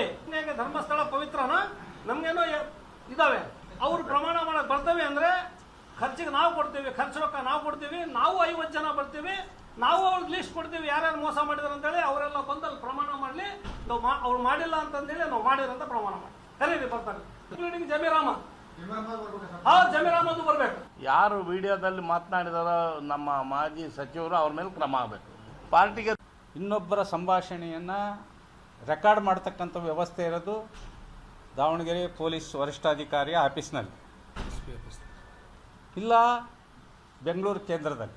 ಈ ಎಲ್ಲ ಕೃತ್ಯವನ್ನು SS ಮಲ್ಲಿಕಾರ್ಜುನ್ ಅವರೇ ಮಾಡಿಸಿರೋದು ಅಂತಕ್ಕಂಥ ಮಾತನ್ನು ಈ ಸಂದರ್ಭದಲ್ಲಿ ನಾನು ಹೇಳಲಿಕ್ಕೆ ಬಯಸ್ತೇನೆ. ಯಾಕೆ ಈ ಮಾತನ್ನು ಹೇಳ್ತಾ ಇದ್ದೀನಿ ಅಂದರೆ, ಇವತ್ತು ಜಮೀರ್ ಅಹ್ಮದ್ ಖಾನು ದಾವಣಗೆರೆ ದಕ್ಷಿಣ ಕ್ಷೇತ್ರಕ್ಕೆ ಮುಸ್ಲಿಮರಿಗೆ ಟಿಕೆಟ್ ಕೊಡ್ರಿ ಅಂತಂದು ಹೇಳಿ ಏನು ಒಂದು ಒತ್ತಾಯವನ್ನು ಮಾಡಿದರು. ನಮ್ಮ ಸಾಮ್ರಾಜ್ಯಕ್ಕೆ ಧಕ್ಕೆ ಬರ್ತೈತಿ, ಇದನ್ನು ಮುಂದೆ ಬಿಟ್ಟರೆ, ಇದೇ ರೀತಿ ಬಿಟ್ಟರೆ ಅಂತಕ್ಕಂಥದ್ದನ್ನು ಅವನ್ನ ಮುಗಿಸ್ಬೇಕು ಅನ್ನೋ ಒಂದೇ ಕಾರಣದಿಂದ ಇವತ್ತು ಜಮೀರ್ ಅಹ್ಮದ್ ಖಾನ್ನ ಮಂತ್ರಿ ಸ್ಥಾನದಿಂದ ಅವನಿಗೆ ಮಂತ್ರಿ ಸ್ಥಾನ ಕೊಡಬಾರ್ದು, ಅದನ್ನು ತಪ್ಪಿಸ್ಬೇಕು, ಅವನ್ನ ರಾಜಕೀಯವಾಗಿ ಮುಗಿಸ್ಬೇಕು ಅನ್ನೋ ಕಾರಣದಿಂದ ಇವತ್ತು ಇದು SS ಮಲ್ಲಿಕಾರ್ಜುನ್ ಮಾಡಿರ್ತಕ್ಕಂಥ ಕುತಂತ್ರ. ಮಲ್ಲಿಕಾರ್ಜುನ್ ಮತ್ತು DK ಶಿವಕುಮಾರ್ ಇಬ್ಬರು ಸೇರಿ ಮಾಡಿರ್ತಕ್ಕಂಥ ಇದು ಹುನ್ನಾರ ಅಂತಕ್ಕಂಥದ್ರಲ್ಲಿ ಯಾವುದೇ ಸಂಶಯ ಉಳಿದಿಲ್ಲ ಅಂತಕ್ಕಂಥ ಮಾತನ್ನು ಈ ಸಂದರ್ಭದಲ್ಲಿ ನಾನು ಹೇಳಲಿಕ್ಕೆ ಬಯಸ್ತೀನಿ. ಆದರೆ ಆ ಸಂಭಾಷಣೆಯಲ್ಲಿ ಭಾರತೀಯ ಜನತಾ ಪಾರ್ಟಿಯನ್ನು ಹೆಸರು ಹೇಳೋದ್ರ ಜೊತೆಗೆ ನನ್ನ ಹೆಸರು ಕೂಡ ಹೇಳಿದ್ದಾರೆ ಅದು. ಆದರೆ ಅದು ಸತ್ಯಕ್ಕೆ ದೂರವಾಗಿರ್ತಕ್ಕಂಥದ್ದು. ಇವತ್ತು ನಾಳೆ DK ಶಿವಕುಮಾರ್ ಅವರ ಪ್ರಮಾಣ ವಚನ ಕ್ಯಾಬಿನೆಟ್ನಲ್ಲಿ ಯಾರ್ಯಾರಿರುವ ಸಾಧ್ಯತೆ ಇದೆ, ಸುದ್ದಿಗಳನ್ನು ಹೇಳಿದ್ದೀವಿ ನಿಮಗೆ. ಅದರ ಬಗ್ಗೆನೇ ಇನ್ನಷ್ಟು ಹೇಳ್ತಾ ಕೂತ್ಕೊಂಡ್ರೆ ಅದು ಸುಮ್ಮನೆ ಚುಂಗಮ್ ಹೇಳ್ದಂಗೆ ಎಳೆಯೋದಾಗತ್ತೆ. ಲಿಸ್ಟ್ ಬಂದಂಗೆ ಯಾರ್ಯಾರಿಗೆ ಫೋನ್ ಬರ್ತಾವೋ ಮಾಹಿತಿಗಳು ಗೊತ್ತಾಗ್ತವೆ, ನಾವು ಹಾಕ್ತಾ ಹೋಗ್ತೀವಿ, ನೀವು ನೋಡ್ತಾ ಇರಿ. ಮುಂದಿನ ಸುದ್ದಿಗೆ ಹೋಗೋಣ. ಈಗ ಪಕ್ಕದ ರಾಜ್ಯದ್ದು ತಮಿಳುನಾಡಿಂದು ಅಣ್ಣಾಮಲೈ ರಾಜೀನಾಮೆ ಕೊಡ್ತಾರಾ? ಕೊಟ್ಟಿದ್ದಾರೆ. ಆ್ಯಕ್ಚುಲಿ BJPಗೆ ಅಣ್ಣಾಮಲೈ ರಾಜೀನಾಮೆ ಕೊಟ್ಟಿದ್ದಾರೆ. ಎಂಥದ್ದೇ ಮನುಷ್ಯ ಆದರೂ ನೋಡಿ ನೀವು, ಎಷ್ಟು ಜಾಣ, ಎಷ್ಟು ವಿವೇಕ ಏನೇ ಇದ್ದರೂ ಕೂಡ ಜಡ್ಜ್ಮೆಂಟಲ್ ಎರರ್ ಅನ್ನೋದು ಆಗದೆ ಜೀವನದಲ್ಲಿ. ಅಂಥ ಜಡ್ಜ್ಮೆಂಟಲ್ ಎರರು ತಮಿಳುನಾಡಿನ ವಿಷಯದಲ್ಲಿ BJPಯ ರಾಷ್ಟ್ರೀಯ ನಾಯಕರುಗಳಿಗಾಯಿತು. ಅಣ್ಣಾಮಲೈ AIADMKದ ಸೆರಗು ಬಿಡಿಸ್ಕೊಂಡು ಸೈಡಿಗೆ ಬಂದು ಪ್ರತ್ಯೇಕವಾಗಿ BJP ಹೋರಾಟ ಮಾಡಬೇಕು ಅಂತ ಯಾಕೆ ಹೇಳ್ತಿದ್ರು ಅನ್ನೋದು ಈಗ ಅರ್ಥ ಆಗಿರಬೇಕು. ಬಟ್ ಎಷ್ಟು ಅಂತ ಹೇಳ್ತಾರೆ ಅವರಾದರೂ, ಏನೇನಂತ ಮಾಡೋಕ್ಕಾಗತ್ತೆ. ಫೈನಲಿ ಹಿ ಹ್ಯಾಸ್ ಡಿಸೈಡೆಡ್ ಸಾಕಿನ್ನು BJP ಅಂತ. ಚರ್ಚೆ ಇರೋದು ಅವರು ಇನ್ನೊಂದು ರಾಜಕೀಯ ಪಕ್ಷವನ್ನು ಸ್ಥಾಪನೆ ಮಾಡ್ತಾರೆ, ಹಂಗೆ ಅದು ಚರ್ಚೆ ಇದೆ. ಸದ್ಯಕ್ಕಂತೂ ಆ ಯೋಚನೆಯಲ್ಲಿ ಅವರಿಲ್ಲ. ಸದ್ಯಕ್ಕೆ ಅವರು ಸಂಘಟನೆ ಮಾಡುವ ಆಲೋಚನೆಯಲ್ಲಿದ್ದಾರೆ. ಸಹಜ ನೋಡಿ, ಒಬ್ಬ ಕರ್ನಾಟಕ ಕೇಡರ್ನ ಜನಪ್ರಿಯ ಪ್ರಾಮಾಣಿಕ ಅನ್ನಿಸಿಕೊಂಡಿದ್ದಂಥ ಪೊಲೀಸ್ ಅಧಿಕಾರಿ, IPS ಅಧಿಕಾರಿ, ನಿಮಗೆ ಯಾರಾದರೂ IAS IPSಗಳ ಪರಿಚಯ ಇದ್ದರೆ ತೀರಾ ಆತ್ಮೀಯರಿದ್ದರೆ ಕರೆದು ಕೇಳಿ ಅವ್ರನ್ನ, how satisfied are you in your job ಅಂತ ಕೇಳಿ ನೋಡಿ. ನಾನು 100% ಹೇಳ್ತೀನಿ, more than 80% are not satisfied. ಅಂದರೆ ನಾವು ಏನೋ ಅಂದ್ಕೊಂಡು ಬಂದಿದ್ದೀವಿ, ಇಲ್ಲಿ ಏನು ಮಾಡೋಕ್ಕಾಗ್ತಿಲ್ಲ ಅಂತ ಅನಿಸುತ್ತೆ. ಅಣ್ಣಾಮಲೈಯವ್ರಿಗೆ ಹಂಗೆ ಅನ್ನಿಸ್ತು. ಅವರು ಒಂದು ಧೈರ್ಯದ ನಿರ್ಧಾರ ಮಾಡಿದ್ರು. ಬಂದುಬಿಟ್ಟಿದ್ದೀವಿ, ಓಡಾಡೋಕ್ಕೆ ಕಾರ್ ಇದೆ, ಇರೋಕ್ಕೆ ಮನೆ ಇದೆ, ಒಳ್ಳೆ ಸಂಬಳ ಇದೆ, ಮಾಡ್ಕೊಂಡು ಹೋಗೋಣ ಅಂತ ಅನ್ನಲಿಲ್ಲ. ಅವರು ಹಿ ಡಿಸೈಡೆಡ್ ಟು ಕ್ವಿಟ್. ತಮಿಳ್ನಾಡಿಗೆ ವಾಪಸ್ ಹೋದರು, ಒಂದು NGO ನಡೆಸಿದ್ರು. ಆ ನಂತರ BJP ಅವ್ರಿಗೆ ಕರೆಕ್ಟ್ ಪರ್ಸನ್ನೇ ನಮ್ಮನ್ನು BJPಯನ್ನು ತಮಿಳ್ನಾಡಿನಲ್ಲಿ ಲೀಡ್ ಮಾಡೋದಕ್ಕೆ ಅಂತ ಅನ್ನಿಸ್ತು. ಜಾಯಿನ್ ಮಾಡಿಸಿಕೊಂಡು ರಾಜ್ಯಾಧ್ಯಕ್ಷರನ್ನಾಗಿಸಿದರು. 3.66% ಏನೋ ಇತ್ತು 2019 ಲೋಕಸಭಾ ಚುನಾವಣೆಯಲ್ಲಿ BJP ವೋಟ್ ಶೇರಲ್ಲಿ. ಅದನ್ನು 11.24ಗೆ 2024 ಚುನಾವಣೆಯಲ್ಲಿ ಅಣ್ಣಾಮಲೈ ತಗೊಂಡು ಹೋದರು. ಅದಕ್ಕೆ ಬೇಕಾದಂಥ ಎಲ್ಲ ಎಫರ್ಟ್ಗಳನ್ನು ಮಾಡಿದ್ರು. ಅಣ್ಣಾಮಲೈಯವರ ಆರಂಭದಿಂದಲೂ ವಾದ AIADMK ಜೊತೆಗೆ ನಾವು ಮೈತ್ರಿಯಲ್ಲಿದ್ದರೆ ಸಣ್ಣ ಪಾರ್ಟಿಯಾಗಿರ್ತೀವಿ ಹೊರತು ಸ್ವತಂತ್ರ ಅಸ್ತಿತ್ವವನ್ನು ತಮಿಳುನಾಡಿನಲ್ಲಿ ಬೆಳೆಸ್ಕೊಳ್ಳೋದಕ್ಕಾಗೋದಿಲ್ಲ ಅನ್ನೋದು ವಾದವಾಗಿತ್ತು. ಆರಂಭದಲ್ಲಿ ಮೋದಿಗೆ ಅಮಿತ್ ಶಾಗ ವಾದ ಕರೆಕ್ಟ್ ಅನ್ನಿಸ್ತು. ಮೈತ್ರಿಯಿಂದ ಹೊರಗೆ ಬಂದರು. ಲೋಕಸಭಾ ಚುನಾವಣೆ BJP ಏಕಾಂಗಿಯಾಗಿ ಸ್ಪರ್ಧೆ ಮಾಡಿತು. 11.24% ಓಟನ್ನು ಯಾವತ್ತೂ ತಮಿಳುನಾಡಿನಲ್ಲಿ BJP ತಗೊಂಡಿರಲಿಲ್ಲ. ಲೋಕಸಭಾ ಚುನಾವಣೆಯಲ್ಲಿ ತಗೊಂಡಿತು, ಬಟ್ ಸೀಟ್ ಗೆಲ್ಲೋದಕ್ಕಾಗಲಿಲ್ಲ. ಸ್ವತಃ ಅಣ್ಣಾಮಲೈ ಕೊಯಮತ್ತೂರಿನಿಂದ ಸೋತರು. ಹಂಗೆ ನೋಡಿದ್ರೆ ಮೋದಿ ಅಮಿತ್ ಶಾ ಪಶ್ಚಿಮ ಬಂಗಾಳದಂಥ ರಾಜ್ಯದಲ್ಲಿ 10 ವರ್ಷ ಕಂಟಿನ್ಯೂಸ್ ಎಫರ್ಟ್ ಹಾಕ್ತಾರೆ. ಇಲ್ಲಿ ಅದು ಏನು ಅನ್ನಿಸ್ತೋ ಏನೋ, ವಿಧಾನಸಭಾ ಚುನಾವಣೆ ಬಂದಾಗ ಮತ್ತೆ AIADMK ಜೊತೆಗೆ ಮೈತ್ರಿ ಅಂದ್ಬಿಟ್ರು. ಅಣ್ಣಾಮಲೈ ವಾದವನ್ನು ಪಕ್ಕಕ್ಕೆ ಸರಿಸಿ AIADMKದವರು ನಮ್ಮ ಜೊತೆಗೆ ಮೈತ್ರಿಗೆ ಬರ್ತೀರಿ ಅನ್ನೋದಿದ್ರೆ ನೀವು ಅಣ್ಣಾಮಲೈನ ರಾಜ್ಯಾಧ್ಯಕ್ಷ ಸ್ಥಾನದಲ್ಲಿ ಇರಬಾರ್ದು ಅಂತಂದರು. ನಯನಾರ್ ರವಿ ಅಂತ ಹೆಚ್ಚು ಕಡಿಮೆ AIADMK choice. Nainar Nagendran AIADMK choice. ಅದು ಅವರನ್ನು ರಾಜ್ಯಾಧ್ಯಕ್ಷರನ್ನಾಗಿ ಘೋಷಿಸಲಾಯಿತು. ಅಣ್ಣಾಮಲೈ ಆಯ್ತು ನಾನು ಪ್ರಚಾರ ಮಾಡ್ಕೊಂಡಿರ್ತೀನಿ ಅಂದರು. ಲಾಸ್ಟಿಗೆ ಈ ಮೈತ್ರಿಯಲ್ಲಿ BJP ಅವರಿಗೆ AIADMK ಬಿಟ್ಟು ಕೊಟ್ಟ ಕ್ಷೇತ್ರಗಳ ಪಟ್ಟಿ ನೋಡಿ ಹಣೆ ಚಚ್ಕೊಂಡ್ರೆ ಅಣ್ಣಾಮಲೈ. ತಿಪ್ಪರ್ಲಾಗ ಹಾಕಿದ್ರು ಈ ಕ್ಷೇತ್ರ ಗೆಲ್ಲೋದಕ್ಕಾಗೋದಿಲ್ಲ, ಇಂಥ ಕ್ಷೇತ್ರನ ತಗೊಳ್ಳೋದು ಅಂತ. ಅವರೇ ಹೇಳಿಬಿಟ್ರು, ನನಗೆ ಟಿಕೆಟು ಬೇಡ, ನಾನು ಎಲೆಕ್ಷನ್ಗೂ ನಿಲ್ಲೋದಿಲ್ಲ, ನಾನು ಪ್ರಚಾರ ಮಾಡ್ತೀನಿ ಅಷ್ಟೇ ಅಂತ. ಪ್ರಚಾರವನ್ನು ಅರೆಮನಸ್ಸಿನಿಂದ ಮಾಡಿದ್ರು. 1 ಸ್ಥಾನ ಗೆಲ್ತು BJP. ಲಾಸ್ಟ್ ಟೈಮ್ 5 MLAಗಳಿದ್ದರು, 1 ಈಗ. ಅದಾದ ನಂತರ ಭ್ರಮನಿರಸನ ಅಂತೀವಿ ನೋಡಿ, ಅದಾಗಿರುತ್ತೆ. ಎಷ್ಟು 2.96% ಏನೋ ಓಟ್ ತಗೊಂತೀವಿ ಸಲ BJPಯಲ್ಲಿ. ಲೋಕಸಭೆಯಲ್ಲಿ 11% ಎಲ್ಲಿ, ಈಗ 3% ಎಲ್ಲಿ, ನೀವೇ ಲೆಕ್ಕ ಹಾಕೊಳ್ಳಿ. ವಿಜಯ್ ಗೆದ್ದರು, ಮುಖ್ಯಮಂತ್ರಿ ಆದರು. ಈಗಿನ ತಮಿಳುನಾಡಿನ ರಾಜಕಾರಣದ ಪರಿಸ್ಥಿತಿ ಏನು? ವಿಜಯ್ ಒಬ್ಬ ಜನಪ್ರಿಯ ನಾಯಕನಾಗಿ ಹೊರಹೊಮ್ಮಿದ್ದಾರೆ, ಮುಖ್ಯಮಂತ್ರಿ ಆಗಿದ್ದಾರೆ. ಅಫ್ಕೋರ್ಸ್ ಬಹುಮತ ಸಿಗದೆ ಹೋದರೂ ಏನೋ ಒಂದು ಜುಗಾಡ ಆಗಿದೆ, ಮುಖ್ಯಮಂತ್ರಿ ಆಗಿದ್ದಾರೆ. ಅವರ ವಿರುದ್ಧ ಹೋರಾಡಬೇಕಾದ ವಿಪಕ್ಷಗಳು ಯಾವ ಸ್ಥಿತಿಲಿದೆ? ಸ್ಟಾಲಿನ್ ಮುಖ್ಯಮಂತ್ರಿಯಾಗಿ ಅಧಿಕಾರ 5 ವರ್ಷ ನಡೆಸಿ ಸ್ವತಃ ಚುನಾವಣೆಯಲ್ಲಿ ಸೋತಿದ್ದಾರೆ. ಅವರ ಮಗ ಉದಯನಿಧಿ ಗೆದ್ದಿದ್ದಾರೆ, ವಿಪಕ್ಷ ನಾಯಕರಾಗಿದ್ದಾರೆ, ಬಟ್ ಲೀಡರ್ಶಿಪ್ ಕ್ವಾಲಿಟಿ ಇಲ್ಲ. ಅಫ್ಕೋರ್ಸ್ ಸ್ಟಾಲಿನ್ಗೂ ಲೀಡರ್ಶಿಪ್ ಕ್ವಾಲಿಟಿ ಇರಲಿಲ್ಲ, ಎಲ್ಲ ಅಪ್ಪನ ಹೆಸರ ಮೇಲೆ ನಡ್ಕೊಂಡು ಹೋಗ್ತಿತ್ತು ಅಷ್ಟೇ. ಲೀಡರ್ಶಿಪ್ ಕ್ವಾಲಿಟಿ ಜೀನ್ಸಲ್ಲಿ ಬರುತ್ತೇನ್ರಿ? ಅಪ್ಪ ಲೀಡರ್ ಆಗಿದ್ದ ಅನ್ನುವ ಕಾರಣಕ್ಕೆ ಮಗ ಲೀಡರ್ ಆಗೋದಕ್ಕಾಗತ್ತಾ? ಉದಯನಿಧಿ ಇಸ್ ನಾಟ್ ಅ ಜನಪ್ರಿಯ ನಾಯಕತ್ವ ಇಲ್ಲ. ಈ ಹಿಂಗೆ ಮಾತಾಡ್ಕೊಂಡು ಸನಾತನದ ಸರ್ವನಾಶ ಮಾಡಬೇಕು ಹಂಗೆ ಮಾತಾಡ್ಕೊಂಡಿರುವಂಥ ವ್ಯಕ್ತಿ. ತಮಿಳುನಾಡಿನ ರಾಜಕಾರಣದಲ್ಲಿ ವಿಜಯ್ ವಿರುದ್ಧ ಒಂದು ಫೋರ್ಸ್ನ ಕೊರತೆ ಇದೆ. ನಮಗೆ TVK ಫೆನಾಮಿನಾ ಬೇಡ, ಅದಿಷ್ಟ ಇಲ್ಲ. ವಿಜಯ್ ನಾಯಕತ್ವ ಇಷ್ಟ ಇಲ್ಲ. ಅವ್ರು ಎಲ್ಲೇ ಹೋಗ್ಬೇಕು? ಸೋತು ಸುಣ್ಣವಾಗಿರುವ DMK, ಡೆಸಿಮೇಟ್ ಆಗಿರುವ AIADMK. AIADMKನಲ್ಲಿ 2/3 MLAಗಳು ಹೋಗಿ ನಾವು ವಿಜಯ್ಗೆ ಸಪೋರ್ಟ್ ಮಾಡ್ತೀವಿ ಅಂತ ಹೋಗಿದ್ರು. BJPಯ ಜೊತೆಗಿದ್ದವ್ರ ಜೊತೆಗೆ ನೀವು ಸಪೋರ್ಟ್ ತಗೊಳ್ಳಂಗಿಲ್ಲ ಅಂತ VCKದವ್ರು ಗಲಾಟೆ ಮಾಡಿದ್ರಲ್ಲಿ. ವಿರೋಧ ಪಕ್ಷವೇ ಇಲ್ಲ. ಒಂದು ತುಂಬ ದೊಡ್ಡ ಮಟ್ಟದ ವಾಯ್ಡ್ ಕ್ರಿಯೇಟ್ ಆಗಿದೆ ತಮಿಳುನಾಡಿನಲ್ಲಿ. ನಾಯಕರುಗಳು ಹುಟ್ಕೊಳ್ಳೋದೆ ವಾಯ್ಡ್ ಕ್ರಿಯೇಟ್ ಆದಾಗ. ಅಣ್ಣಾಮಲೈ ಸ್ವತಂತ್ರ ರಾಜಕೀಯ ಅಸ್ತಿತ್ವದ ಯೋಚನೆ ಮಾಡ್ತಾ ಇದ್ದಾರೆ. He is right in his own way. Annamalai ಯೋಚನೆ ಮಾಡ್ತಾ ಇರೋ ರೀತಿ ಸರಿಗಿದೆ. BJP ಏನು ಮಾಡ್ಬೇಕು ಹಂಗಿದ್ರೆ? ಏನಿಲ್ಲ, ನಮ್ಮದೊಂದು ಜಡ್ಜ್ಮೆಂಟಲ್ಲಿ ಎರರ್ ಆಗಿದೆ, ತಮಿಳುನಾಡಿನಲ್ಲಿ ಎಡವಟ್ಟಾಗಿದೆ ಅಂದ್ಕೊಂಡು ಸುಮ್ಮನೆ ಇರ್ಬೇಕು ಅಷ್ಟೇ, ಇನ್ನೇನು ಮಾಡೋಕ್ಕಾಗತ್ತಲ್ಲಿ. ಅಣ್ಣಾಮಲೈ ಅವ್ರನ್ನ ದಿಲ್ಲಿಗೆ ಕರೆದ್ರು. ರಾಷ್ಟ್ರೀಯ ಅಧ್ಯಕ್ಷ ನಿತಿನ್ ನಬೀನ್ ಅವ್ರನ್ನ ಭೇಟಿಯಾದರು ಅಣ್ಣಾಮಲೈ. 5 ಪುಟಗಳ ರಾಜೀನಾಮೆ ಪತ್ರ ಬರ್ಕೊಂಡು ಹೋಗಿದ್ದಾರಂಥವ್ರು. ಅದನ್ನು ನಿತಿನ್ ನಬೀನ್ ಅವ್ರಿಗೆ ಕೊಟ್ಟರು. ಹೆಚ್ಚು ಕಡಿಮೆ 1-1.5 ತಾಸು ಮಾತುಕತೆ ಆಗಿದೆ ಇಬ್ಬರ ಮಧ್ಯದಲ್ಲಿ. ನಿತಿನ್ ನಬೀನ್ ಟ್ರೈ ಮಾಡಿದ್ರಂತೆ, ಬೇಡ ನೀವು ರಾಜೀನಾಮೆ ಕೊಡಬೇಡಿ ಅಂತ. ಅದಾದ ಮೇಲೆ ಅಮಿತ್ ಶಾ ನನ್ನ ಜೊತೆಗೆ ಮಾತಾಡ್ಬೇಕು ಬನ್ನಿ ಅಂತ ಅಣ್ಣಾಮಲೈ ಅವ್ರನ್ನ ಕರೆದ್ರಂತೆ. ಅಣ್ಣಾಮಲೈ ಹೋಗಿ ಅಮಿತ್ ಶಾ ಅವ್ರ ಜೊತೆ ಕೂತ್ಕೊಂಡು ಮಾತಾಡಿದ್ದಾರೆ, ಎಕ್ಸ್ಪ್ಲೇನ್ ಮಾಡಿದ್ದಾರೆ. ನಾನು ಸಹಜವಾಗಿ ಹೇಳಿರ್ತಾರೆ ರೀ, ನನ್ನ ಆಲೋಚನೆ ಹಿಂಗಿತ್ತು, ತಮಿಳುನಾಡಿನಲ್ಲಿ BJP ಈ ಮಾರ್ಗದಲ್ಲಿ ಹೋಗಬೇಕು ಅನ್ನೋದಿತ್ತು, ನಿಮಗದು ಕನ್ವಿನ್ಸ್ ಆಗಲಿಲ್ಲ ಅಂದ್ರೆ ನಾನು ಪಕ್ಷದಲ್ಲಿ ಇದ್ಕೊಂಡು ಏನು ಮಾಡಲಿ ಅಂತ ಕೇಳಿರ್ತಾರೆ ಅಣ್ಣಾಮಲೈ. ಇಲ್ಲಿ ಮನಸ್ಸುಗಳು ಕಹಿ ಆದಂಗಿಲ್ಲ, as far as I understand this situation. ಅಂದರೆ ಕಿತ್ತಾಡ್ಕೊಂಡು ನಾನು ರಾಜೀನಾಮೆ ಕೊಡ್ತೀನಿ, ನೀವ್ಯಾರು ಕೇಳ, ಹಂಗೆ ಇಲ್ಲ. ಅದು ಕನ್ವಿನ್ಸ್ ಮಾಡಿ ಇಂತಿಂಥ ಕಾರಣಕ್ಕಾಗಿ ನಾನು ಪ್ರತ್ಯೇಕ ಮಾರ್ಗವನ್ನು ಅನುಸರಿಸುವ ನಿರ್ಧಾರಕ್ಕೆ ಬಂದಿದ್ದೀನಿ ಅಂತ ಅಣ್ಣಾಮಲೈ ಹೇಳೋಕ್ಕೆ ಪ್ರಯತ್ನ ಪಟ್ಟಿದ್ದಾರೆ.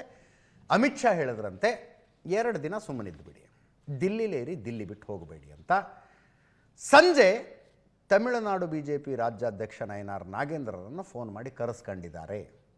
ನಯನಾರ್ ನಾಗೇಂದ್ರನ್ ಅರ್ಜೆಂಟಾಗಿ ದಿಲ್ಲಿಯಿಂದ ಬರೋಕ್ಕೆ ಹೇಳಿದ್ದಾರೆ ಅಂತ ಹೋಗಿದ್ದಾರೆ ಅಲ್ಲಿಗೆ. ಏನಾಗುತ್ತೋ ಗೊತ್ತಿಲ್ಲ, ತುಂಬ ಜೋರು ಚರ್ಚೆ ಇತ್ತು. ಯಾವುದಾದ್ರೂ ಒಂದು ರಾಜ್ಯದಿಂದ ಅಣ್ಣಾಮಲೈ ಅವ್ರನ್ನ ರಾಜ್ಯಸಭೆಗೆ ಆರಿಸಿ ಕರ್ಕೊಂಡು ಹೋಗ್ತಾರೆ ದಿಲ್ಲಿಗೆ. ಹೆಂಗೂ ಈಗ ಕ್ಯಾಬಿನೆಟ್ ರೀಶಫಲ್ ಇದೆ, ಅಣ್ಣಾಮಲೈ ಅವ್ರನ್ನ ಕೇಂದ್ರ ಸಚಿವರನ್ನಾಗಿ ಮಾಡ್ತಾರೆ ಅಂತ ಒಂದು ಚರ್ಚೆ ಇದೆ. ಆ ವಿಷಯ ಏನಾದರೂ ಪ್ರಪೋಸ್ ಆಯಿತಾ, ಅದಕ್ಕೆ ಅಣ್ಣಾಮಲೈ ಒಪ್ಕೊಳ್ತಾರಾ, ವಿ ಡೋಂಟ್ ನೋ.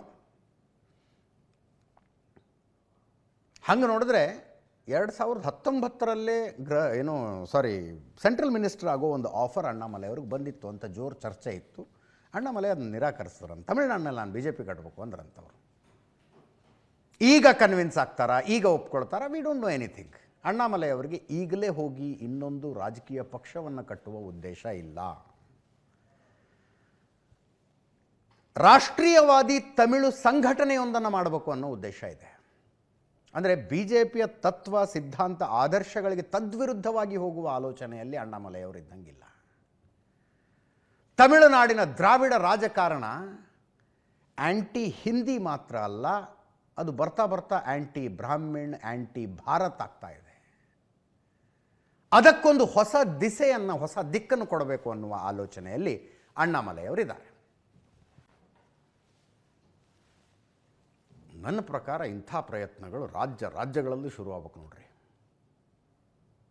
ಯಾವ ಯುವ ನಾಯಕರುಗಳಿಗೆ ಬ್ಯಾಗೇಜ್ ಇಲ್ಲವೋ, ಬ್ಯಾಗೇಜ್ ಇನ್ ದ ಸೆನ್ಸ್ ಕರಪ್ಷನ್ನಿನ ಆರೋಪ ಇಲ್ಲವೋ, ಕುಟುಂಬ ರಾಜಕಾರಣದಿಂದ ಬಂದಿಲ್ಲವೋ, ಅಂಥವ್ರು ಒಂದು ಕಡೆ ಸೇರ್ಕೊಂಡು ಇಂಥ ಒಂದು ಮೂಮೆಂಟ್ ಶುರು ಮಾಡಬೇಕು. ಜನರಿಗೆ ಬೇಜಾರಾಗಿ ಹೋಗಿದೆ, ಎಕ್ಸಿಸ್ಟಿಂಗ್ ಸಿಸ್ಟಮ್, ಎಕ್ಸಿಸ್ಟಿಂಗ್ ಲೀಡರ್ಸ್ ಬಗ್ಗೆ ಬೇಜಾರಾಗಿ ಹೋಗಿದೆ. ತಮಿಳುನಾಡಿನಲ್ಲಿ ವಿಜಯ್ ಮಾಡಿದ್ದು ಅದನ್ನೇ ಅಲ್ವಾ.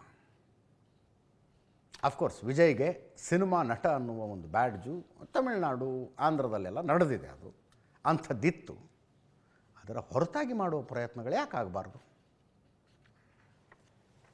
2 ದಿವಸ ಅಣ್ಣಾಮಲೈ ಅವರು ಡೆಲ್ಲಿಲೇ ಇರ್ತಾರಂತೆ. ಏನು ನಿರ್ಧಾರ ಆಗುತ್ತೆ ನೋಡೋಣ. ಇನ್ನು ಸ್ಟಾಲಿನ್ ಕುಟುಂಬ ರೆಸ್ಟ್ಗೆ ಅಂತ ಕೊಡಗಿಗೆ ಬಂದಿದೆ. ಎಲೆಕ್ಷನ್ ಎಲ್ಲ ಮುಗಿಸಿ ಸ್ಟಾಲಿನ್ ಸೋತು ಉದಯನಿಧಿ ಗೆದ್ದು ಅಲ್ಲಿ ವಿಜಯ್ ಮುಖ್ಯಮಂತ್ರಿಯಾಗಿ ಏನೇನಾಯಿತು ಗೊತ್ತು ನಿಮಗೆ. ಕಾಂಗ್ರೆಸ್ನವರು ಇವ್ರನ್ನ ಹೇಳದೆ ಕೇಳದೆ ಬಿಟ್ಟು ಹೋಗಿ ಸರ್ಕಾರ ಸೇರ್ಕೊಂಡು ಸಚಿವರುಗಳಾಗಿ ಎಲ್ಲ ಆಗಿದೆ. ಯಾರಿಗಾದರೂ ಒಂದು ಕೆಲವು ದಿನಗಳ ರೆಸ್ಟ್ ಬೇಕು ಅನಿಸುತ್ತೆ. ಕೊಡಗಿಗೆ ಒಂದು ರೆಸಾರ್ಟಿಗೆ ಬಂದಿದ್ದಾರೆ, ಖಾಸಗಿ ರೆಸಾರ್ಟಿಗೆ ಬಂದಿದ್ದಾರೆ.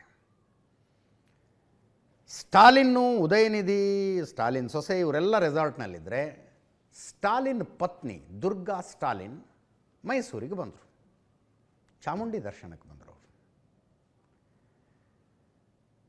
ಇದನ್ನು ಯಾಕೆ ಒತ್ತಿ ಹೇಳೋದು ಅಂದರೆ, ಅಲ್ಲಿ ಮಗ ನೋಡಿದ್ರೆ ವಿಧಾನಸಭೆಯಲ್ಲಿ ನಿಂತ್ಕೊಂಡು,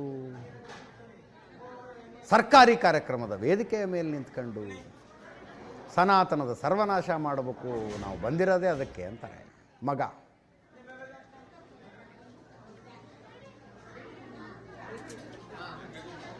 ಸನಾತನ ಡೆಂಗ್ಯೂ ಇದ್ದಂಗೆ, ಮಲೇರಿಯಾ ಇದ್ದಂಗೆ, ಅದನ್ನು ಉಳಿಸಬಾರ್ದು ಅಂತ ಉದಯನಿಧಿ ಮಾತಾಡ್ತಾರೆ.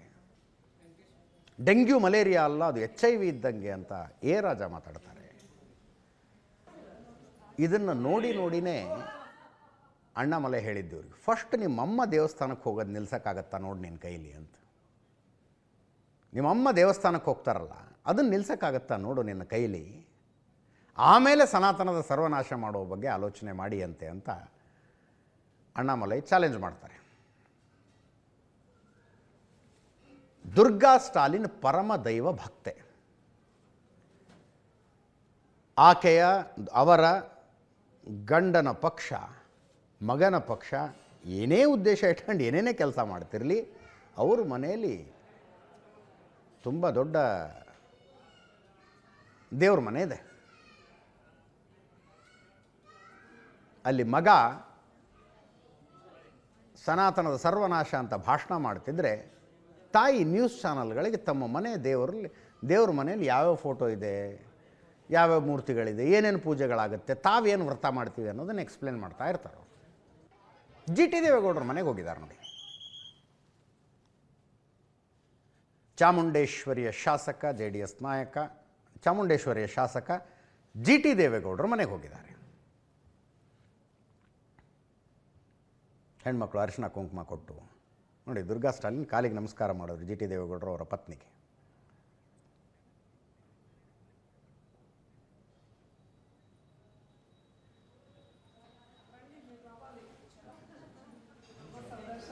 ದೇವಸ್ಥಾನಕ್ಕೆ ಬಂದು ಏನು ಮಾಡಿದ್ರು?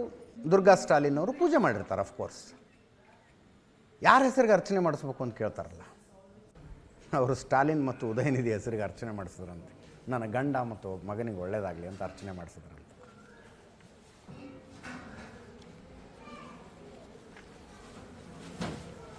ಮಂಡ್ಯದ ನಿಮಿಷಾಂಬಾ ದೇವಸ್ಥಾನದಲ್ಲಿ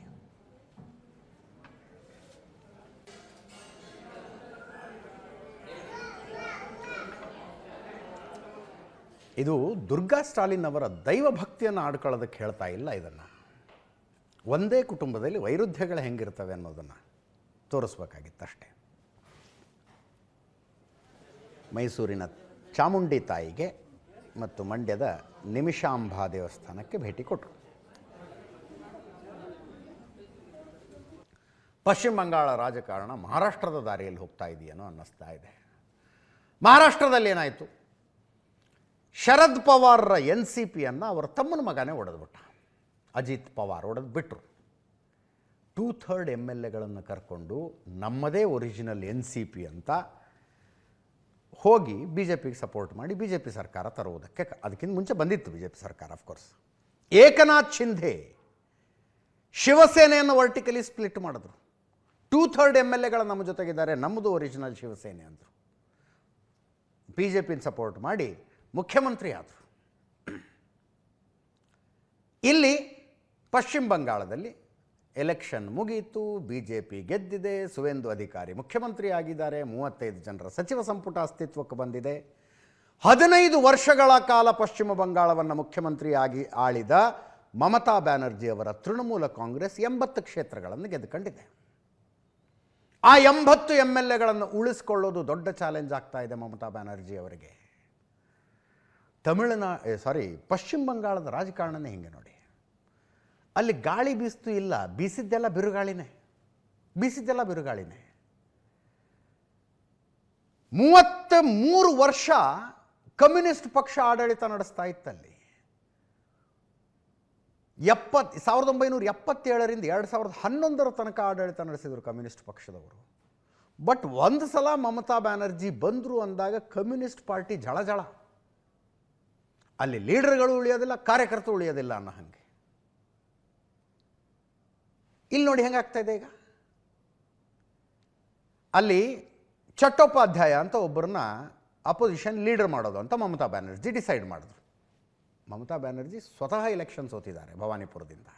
ಹೀಗಾಗಿ ಅವರು ಅಪೋಸಿಷನ್ ಲೀಡರ್ ಆಗೋದಕ್ಕೂ ಆಗೋದಿಲ್ಲ.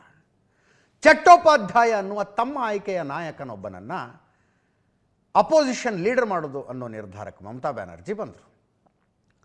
ಅಪೋಸಿಷನ್ ಲೀಡರ್ ಮಾಡಬೇಕು ಅಂದರೆ ಶಾಸಕಾಂಗ ಪಕ್ಷದ ಸಭೆ ಆಗಬೇಕು, ಶಾಸಕಾಂಗ ಪಕ್ಷ ಒಬ್ಬನನ್ನು ನಾಯಕ ಅಂತ ಆರಿಸಿಕೊಳ್ಳಬೇಕು. ಆ ಶಾಸಕಾಂಗ ಪಕ್ಷದ ನಾಯಕರು ಹೋಗಿ ಅಪೋಸಿಷನ್ ಲೀಡರ್ ಆಗ್ತಾರೆ.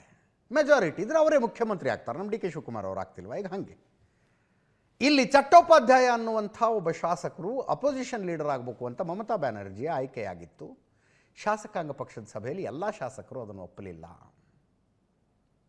ಒಪ್ಪಲಿಲ್ಲ ಅಂದಾಗ ಶಾಸಕರ ಒಪ್ಪಿಗೆ ನಾಯಕ ಆಗೋದಕ್ಕೆ ಬಿಡಬೇಕು ತಾನೆ? ಬಿಡಲಿಲ್ಲ ಇವರು. ಶಾಸಕಾಂಗ ಪಕ್ಷದ ಸಭೆಯ ರೆಸಲ್ಯೂಷನ್ನು ಅಂತ ಬರೆದು ಅದಕ್ಕೆ ಶಾಸಕರೆಲ್ಲ ಸಹಿ ಹಾಕಬೇಕು. ಯಾರ್ಯಾರ ಸಹಿ ಹಾಕೋದಕ್ಕೆ ಒಪ್ಪಲಿಲ್ಲಲ್ಲ ಅವರ ಸಹಿನ ಅಭಿಷೇಕ್ ಬ್ಯಾನರ್ಜಿ, ಮಮತಾ ಬ್ಯಾನರ್ಜಿ ತಮ್ಮನ ಮಗ, ಫೋರ್ಜರಿ ಮಾಡಿದ್ರಂತೆ. ಆ ಶಾಸಕರ ಹೆಸರಿನಲ್ಲಿ ಇವರೇ ಸೈನ್ ಹಾಕಿ ತಗೊಂಡೋಗಿ ಕೊಟ್ಬಿಟ್ಟಿದ್ದಾರೆ ಸ್ಪೀಕರ್ಗೆ. ಆ ಇಬ್ಬರು ಶಾಸಕರು ಹೋಗಿ ಸ್ಪೀಕರ್ಗೆ ಕಂಪ್ಲೇಂಟ್ ಮಾಡಿದ್ರು, ನಾವು ಸೈನ್ ಹಾಕಿಲ್ಲ, ಡೂಪ್ಲಿಕೇಟ್ ಸೈನ್ ಹಾಕಿದ್ದಾರೆ ನಮ್ಮದನ್ನು ಅಂತ. ಪಕ್ಷ ವಿರೋಧಿ ಚಟುವಟಿಕೆ ಅಂತ ಆ ಇಬ್ಬರು ಶಾಸಕರನ್ನು ಮಮತಾ ಬ್ಯಾನರ್ಜಿ ಪಕ್ಷದಿಂದ ಉಚ್ಚಾಟನೆ ಮಾಡಿಬಿಟ್ರು. ಪಕ್ಷ ವಿರೋಧಿ ಚಟುವಟಿಕೆ ಮಾಡಿದ್ದಾರೆ ಇವರು ಅಂತ. ಅವರು ಮಾಡಿದ್ದೇನು? ನಾವು ಸೈನ್ ಹಾಕಿಲ್ಲ, Chattopadhyay is not hour choice ಅಂತ ಸ್ಪೀಕರಿಗೆ ಕಂಪ್ಲೇಂಟ್ ಮಾಡಿತ್ತು. ಮಮತಾ ಬ್ಯಾನರ್ಜಿ ಅವ್ರನ್ನ ಪಕ್ಷದಿಂದ ಉಚ್ಚಾಟನೆ ಮಾಡಿದರು. ಈಗ ಆ ಶಾಸಕರು ಹೇಳ್ತಾ ಇದ್ದಾರೆ ನಮ್ಮ ಜೊತೆಗೆ 2/3 MLAಗಳಿದ್ದಾರೆ, ಮಮತಾ ಬ್ಯಾನರ್ಜಿಗೆ ಜೊತೆಗಿಲ್ಲ ಅಂತ. ಹಂಗೆ ನೋಡಿದ್ರೆ ಕರೆಕ್ಟಾಗಿ ಲೆಕ್ಕ ಹಾಕಿದ್ರೆ ಇವತ್ತಿನ ಲೆಕ್ಕ ಹೆಚ್ಚು ಕಡಿಮೆ ಆಗ್ತಿರುತ್ತಿದ್ದು, ಮಮತಾ ಬ್ಯಾನರ್ಜಿ ಪರವಾಗಿ ತೃಣಮೂಲ ಕಾಂಗ್ರೆಸ್ನಲ್ಲಿ 28 ಶಾಸಕರಿದ್ದರೆ ಮಮತಾ ಬ್ಯಾನರ್ಜಿ ವಿರುದ್ಧ 52 ಶಾಸಕರಿದ್ದಾರೆ. ಈ ಪರಿಸ್ಥಿತಿಯನ್ನು ಚರ್ಚೆ ಮಾಡೋದಕ್ಕೆ ಮಮತಾ ಬ್ಯಾನರ್ಜಿ ಅವರ ಸೂಚನೆಯ ಮೇರೆಗೆ ಶಾಸಕಾಂಗ ಪಕ್ಷದ ಸಭೆ ಕರೆಯಲಾಯಿತು. ಅವರ ಮನೆಯಲ್ಲೇ, ಮಮತಾ ಬ್ಯಾನರ್ಜಿ ಅವ್ರ ಮನೆಯಲ್ಲೇ 20 MLAಗಳು ಬಂದ್ರಷ್ಟೇ. ಇವತ್ತು ಆ ಮಮತಾ ಬ್ಯಾನರ್ಜಿ ತಮ್ಮನ ಮಗ ಸಂಸದ ಅಭಿಷೇಕ್ ಬ್ಯಾನರ್ಜಿ ಮೇಲೆ ನಡೆದ ಹಲ್ಲೆಯನ್ನು ಪ್ರತಿಭಟಿಸೋದಕ್ಕೆ ಮಮತಾ ಬ್ಯಾನರ್ಜಿ ಒಂದು ಕಾಲ್ ಮಾಡಿದ್ರು, ಪ್ರತಿಭಟನೆ ಕರೆ ಕೊಟ್ಟಿದ್ರು. ಸ್ವತಃ ಅವರೇ ಬಂದು ನಿಂತಿದ್ರು. ಎಲ್ಲ ಶಾಸಕರು ಬರಬೇಕು ಅಭಿಷೇಕ್ ಬ್ಯಾನರ್ಜಿ ವಿರುದ್ಧದ ಪ್ರತಿಭಟನೆಗೆ ಅಂದರೆ 12 ಜನ MLAಗಳು ಬಂದಿದ್ದಾರೆ. ಆ್ಯಕ್ಚುಲಿ ಶಾಸಕರ ಸಿಟ್ಟಿರೋದು ಅಭಿಷೇಕ್ ಬ್ಯಾನರ್ಜಿ ಮೇಲೆ. ಅವರು ಈಗಲೂ ಸಿಟ್ಟಾಗಿರುವ ಶಾಸಕರು ಮಮತಾ ಬ್ಯಾನರ್ಜಿ ಬಗ್ಗೆ ಗೌರವದಿಂದನೇ ಮಾತಾಡ್ತಾರೆ. ದೀದಿ ಬಗ್ಗೆ ನಮಗೇನಿಲ್ಲ, ಇವನ್ನೆಲ್ಲಿಂದ ಕರ್ಕೊಂಬಂದ್ರಿ ಇವನ್ನ ಅಭಿಷೇಕ್ ಬ್ಯಾನರ್ಜಿನ ಅಂತ. ಹಂಗೆ ನೋಡಿದ್ರೆ ಈಗ ಪಶ್ಚಿಮ ಬಂಗಾಳದ ಮುಖ್ಯಮಂತ್ರಿ ಆಗಿರುವ ಸುವೇಂದು ಅಧಿಕಾರಿನೇ ಇವ್ರ ಜೊತೆಗಿರಲಿಲ್ವಾ ಮಮತಾ ಬ್ಯಾನರ್ಜಿ ಜೊತೆಗೆ? ಅವ್ರು ಯಾಕೆ ತೃಣಮೂಲ ಕಾಂಗ್ರೆಸ್ ಬಿಟ್ಟು BJPಗೆ ಹೋಗಿದ್ದು? ಅಭಿಷೇಕ್ ಬ್ಯಾನರ್ಜಿ ಜೊತೆಗಿನ ತಿಕ್ಕಾಟನೆ. ಸುವೇಂದು ಅಧಿಕಾರಿ ಮಿನಿಸ್ಟರ್ ಆಗಿದ್ರು, ಅವರ ಇಲಾಖೆಯಲ್ಲಿ ಸುವೇಂದು ಅಧಿಕಾರಿಗೆ ಗೊತ್ತಿಲ್ಲದೇನೆ ಟ್ರಾನ್ಸ್ಫರ್ಗಳಾಗ್ತಿದ್ವು, ಟೆಂಡರ್ಗಳನ್ನು ಕೊಡ್ತಿದ್ರು. ಇದೇನಿದು ಅಂದರೆ ಅಭಿಷೇಕ್ ಬ್ಯಾನರ್ಜಿ ಹೇಳಿದರು ಅಂತಿದ್ರಂತ ಅಧಿಕಾರಿಗಳು. ಅವರು ಬೇಸತ್ತು BJPಗೆ ಹೋದರು. ಈಗ ಉಳಿದ ಶಾಸಕರುಗಳ ತಿರುಗಿ ಬೀಳೋ ಹಂಗೆ ಕಾಣಿಸ್ತಾ ಇದ್ದಾರೆ.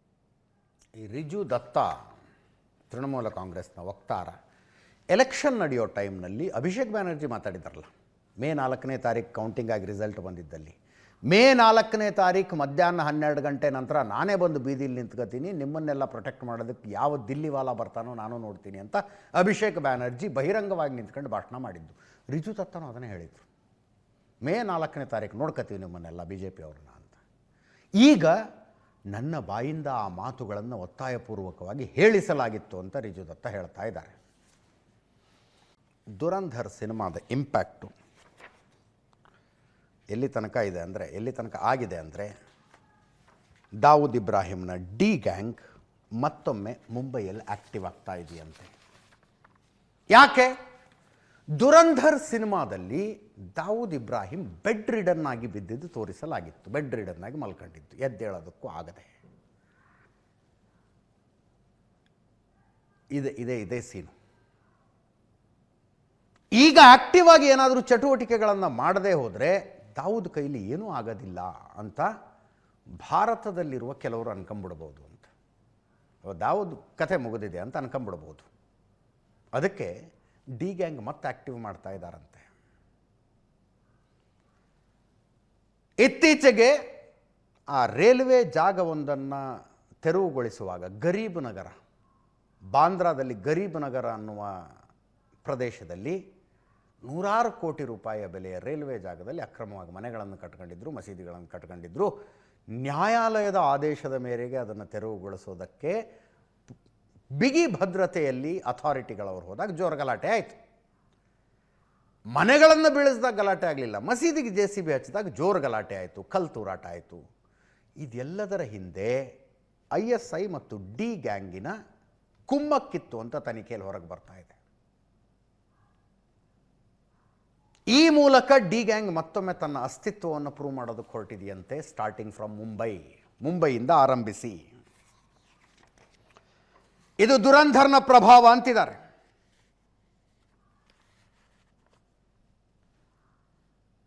ಈ ದಾವೂದ್ ಇಬ್ರಾಹಿಂನ ಬಂಟ ಸಲೀಮ್ ಡೋಲಾ ಟರ್ಕಿಲಿದ್ದಾಯಿತ. ಭಾರತದ ಇನ್ವೆಸ್ಟಿಗೇಟಿಂಗ್ ಏಜೆನ್ಸಿಗಳು ಏನೇನೋ ಸರ್ಕಸ್ ಮಾಡಿ ಈತನನ್ನು ಭಾರತಕ್ಕೆ ಕರ್ಕೊಂಬಂದು, ಆತ ಬಂದ ನಂತರ ಆತನ ತನಿಖೆಯಲ್ಲಿ ಒಂದೊಂದೇ ವಿಷಯಗಳು ಹೊರಗೆ ಬರ್ತಾ ಇದ್ದಾವೆ. ಸಲೀಮ್ ಡೋಲಾ ದಾವೂದ್ ಇಬ್ರಾಹಿಂನ ಆಪ್ತ ಆಗಿದ್ದ ಈತನ ವಿಚಾರಣೆಯ ಆಧಾರದ ಮೇಲೆ ಮಹಾರಾಷ್ಟ್ರ, ದೆಹಲಿ, ಉತ್ತರ ಪ್ರದೇಶದಲ್ಲಿ ಕೆಲವರ ಬಂಧನ ಆಯಿತು. ಮಹಾರಾಷ್ಟ್ರ ಮತ್ತು ಗುಜರಾತ್ನಲ್ಲಿ ಇಡಿ ರೇಡ್ಗಳಾದವು. ಡಿ ಗ್ಯಾಂಗಿಗೆ ಸಂಬಂಧಿಸಿದ ಮನಿ ಲಾಂಡ್ರಿಂಗ್ ಎಲ್ಲೆಲ್ಲಾಗ್ತಿದೆ ಅನ್ನುವ ಮಾಹಿತಿ ಸಿಕ್ತು. ಇಡಿ ರೇಡ್ಗಳಾದವು. ಆ ರೇಡು ಮತ್ತು ತನಿಖೆಯ ಒಟ್ಟಾರೆ ಔಟ್ಕಮ್ ಏನು ಗೊತ್ತಾಗಿದ್ದು ಅಂತಂದರೆ ಡಿ ಗ್ಯಾಂಗ್ ಮತ್ತೆ ಆಕ್ಟಿವೇಟ್ ಆಗ್ತಾ ಇದೆ. ಇನ್ನೊಂದು ಕಡೆ ಕಾಶ್ಮೀರದಲ್ಲಿ ಭಯೋತ್ಪಾದನೆ ಕಡಿಮೆ ಆಗ್ತಾ ಇರೋದು ಟೆನ್ಷನ್ ಆಗ್ತಾ ಇದೆಯಂತೆ ಪಾಕಿಸ್ತಾನದಲ್ಲಿ ಕೂತ್ಕೊಂಡಿರೋರಿಗೆ. ಅಂದರೆ ಭಯೋತ್ಪಾದನೆ ಮಾತ್ರ ಅಲ್ಲ, ಆ್ಯಂಟಿ ಇಂಡಿಯಾ ಆಕ್ಟಿವಿಟೀಸ್ ಕಡಿಮೆ ಆಗ್ತಿದ್ದಾವೆ ಅಂತ. ಯಾಕೆ ಕಡಿಮೆ ಆಗ್ತಿದ್ದಾವೆ? ಡಿಮಾನಿಟೈಸೇಷನ್ ನಂತರ ಅಲ್ಲಿನ ಕಲ್ ತೂರಾಟ ಏಕಾಏಕಿ ನಿಂತು ಹೋಗ್ಬಿಡ್ತು. ಮುಂಚೆ ಎಷ್ಟು ನೋಡ್ತಿದ್ವಿ ನಾವು, ಪ್ರತಿ ಶುಕ್ರವಾರ ಕಲ್ ತೂರಾಟ, ಭಾರತೀಯ ಸೈನ್ಯದ ಗಾಡಿಗಳ ಮೇಲೆ ದಾಳಿಗಳು. ಈಗೇನು ನಡೆಯೋದಿಲ್ಲ ಅಲ್ಲಿ. ಆರ್ಟಿಕಲ್ 370 ಕಿತ್ತು ಹಾಕಿಬಿಟ್ರೆ ಹೊತ್ಕೊಂಡು ಉರಿಯತ್ತೆ ಕಾಶ್ಮೀರ ಅನ್ಕೊಂಡಿದ್ರು. ತಣ್ಣಗಿದೆ ಅಲ್ಲ. ಕಾಶ್ಮೀರದಲ್ಲಿ ಭಯೋತ್ಪಾದಕ ದಾಳಿ ನಡೆದರೆ ಭಾರತದವರು ತಿರುಗಿ ಹೊಡಿತಾ ಇದ್ದಾರೆ. ಕಾಶ್ಮೀರದಲ್ಲಿ ಆ್ಯಂಟಿ ಇಂಡಿಯಾ ಸೆಂಟಿಮೆಂಟ್ ಕಡಿಮೆ ಆಗ್ತಾ ಇದೆ. ಆ ಕಾರಣಕ್ಕೆ ತಮ್ಮ ಓವರ್ ಗ್ರೌಂಡ್ ವರ್ಕರ್ಗಳಿಗೆ ಮೇನ್ ಸ್ಟ್ರೀಮ್ ಪೊಲಿಟಿಕಲ್ ಪಾರ್ಟಿಗಳನ್ನು ಜಾಯಿನ್ ಆಗಿ ಅನ್ನುವ ಸಂದೇಶ ಬಂದಿದೆಯಂತೆ. ಭಯೋತ್ಪಾದಕರ ಬೆಂಬಲಿಗರು ಏನು ಬಹಿರಂಗವಾಗಿ ಓಡಾಡ್ಕೊಂಡಿದ್ರಲ್ಲ ಕಾಶ್ಮೀರದಲ್ಲಿ, ಅವರು ಮೇನ್ ಸ್ಟ್ರೀಮ್ ನ್ಯಾಷನಲ್ ಪಾರ್ಟಿಗಳಿಗೆ ಜಾಯಿನ್ ಆಗಬೇಕು ಅಂತ ಸೂಚನೆ ಬಂದಿದೆಯಂತೆ. ಅವರು ಕಾರ್ಯಕರ್ತರಾಗಿ ಸದಸ್ಯತ್ವ ತಗೋತಾ ಇದ್ದಾರಂತೆ. ಇದ್ರ ಬಗ್ಗೆ ಇನ್ಯಾವ ಥರ ಡೀಟೇಲಾಗಿ ಮಾತಾಡೋಣ. ಇದರೊಂದಿಗೆ ಇವತ್ತಿನ ನ್ಯೂಸ್ ಅವರು ಮುಗಿಸ್ತಾ ಇದ್ದೀವಿ. ನೇರ ದಿಟ್ಟ ನಿರಂತರ ಸುದ್ದಿಗಾಗಿ ನೋಡ್ತಾ ಇರಿ ಏಷ್ಯಾನೆಟ್ ಸುವರ್ಣ ನ್ಯೂಸ್.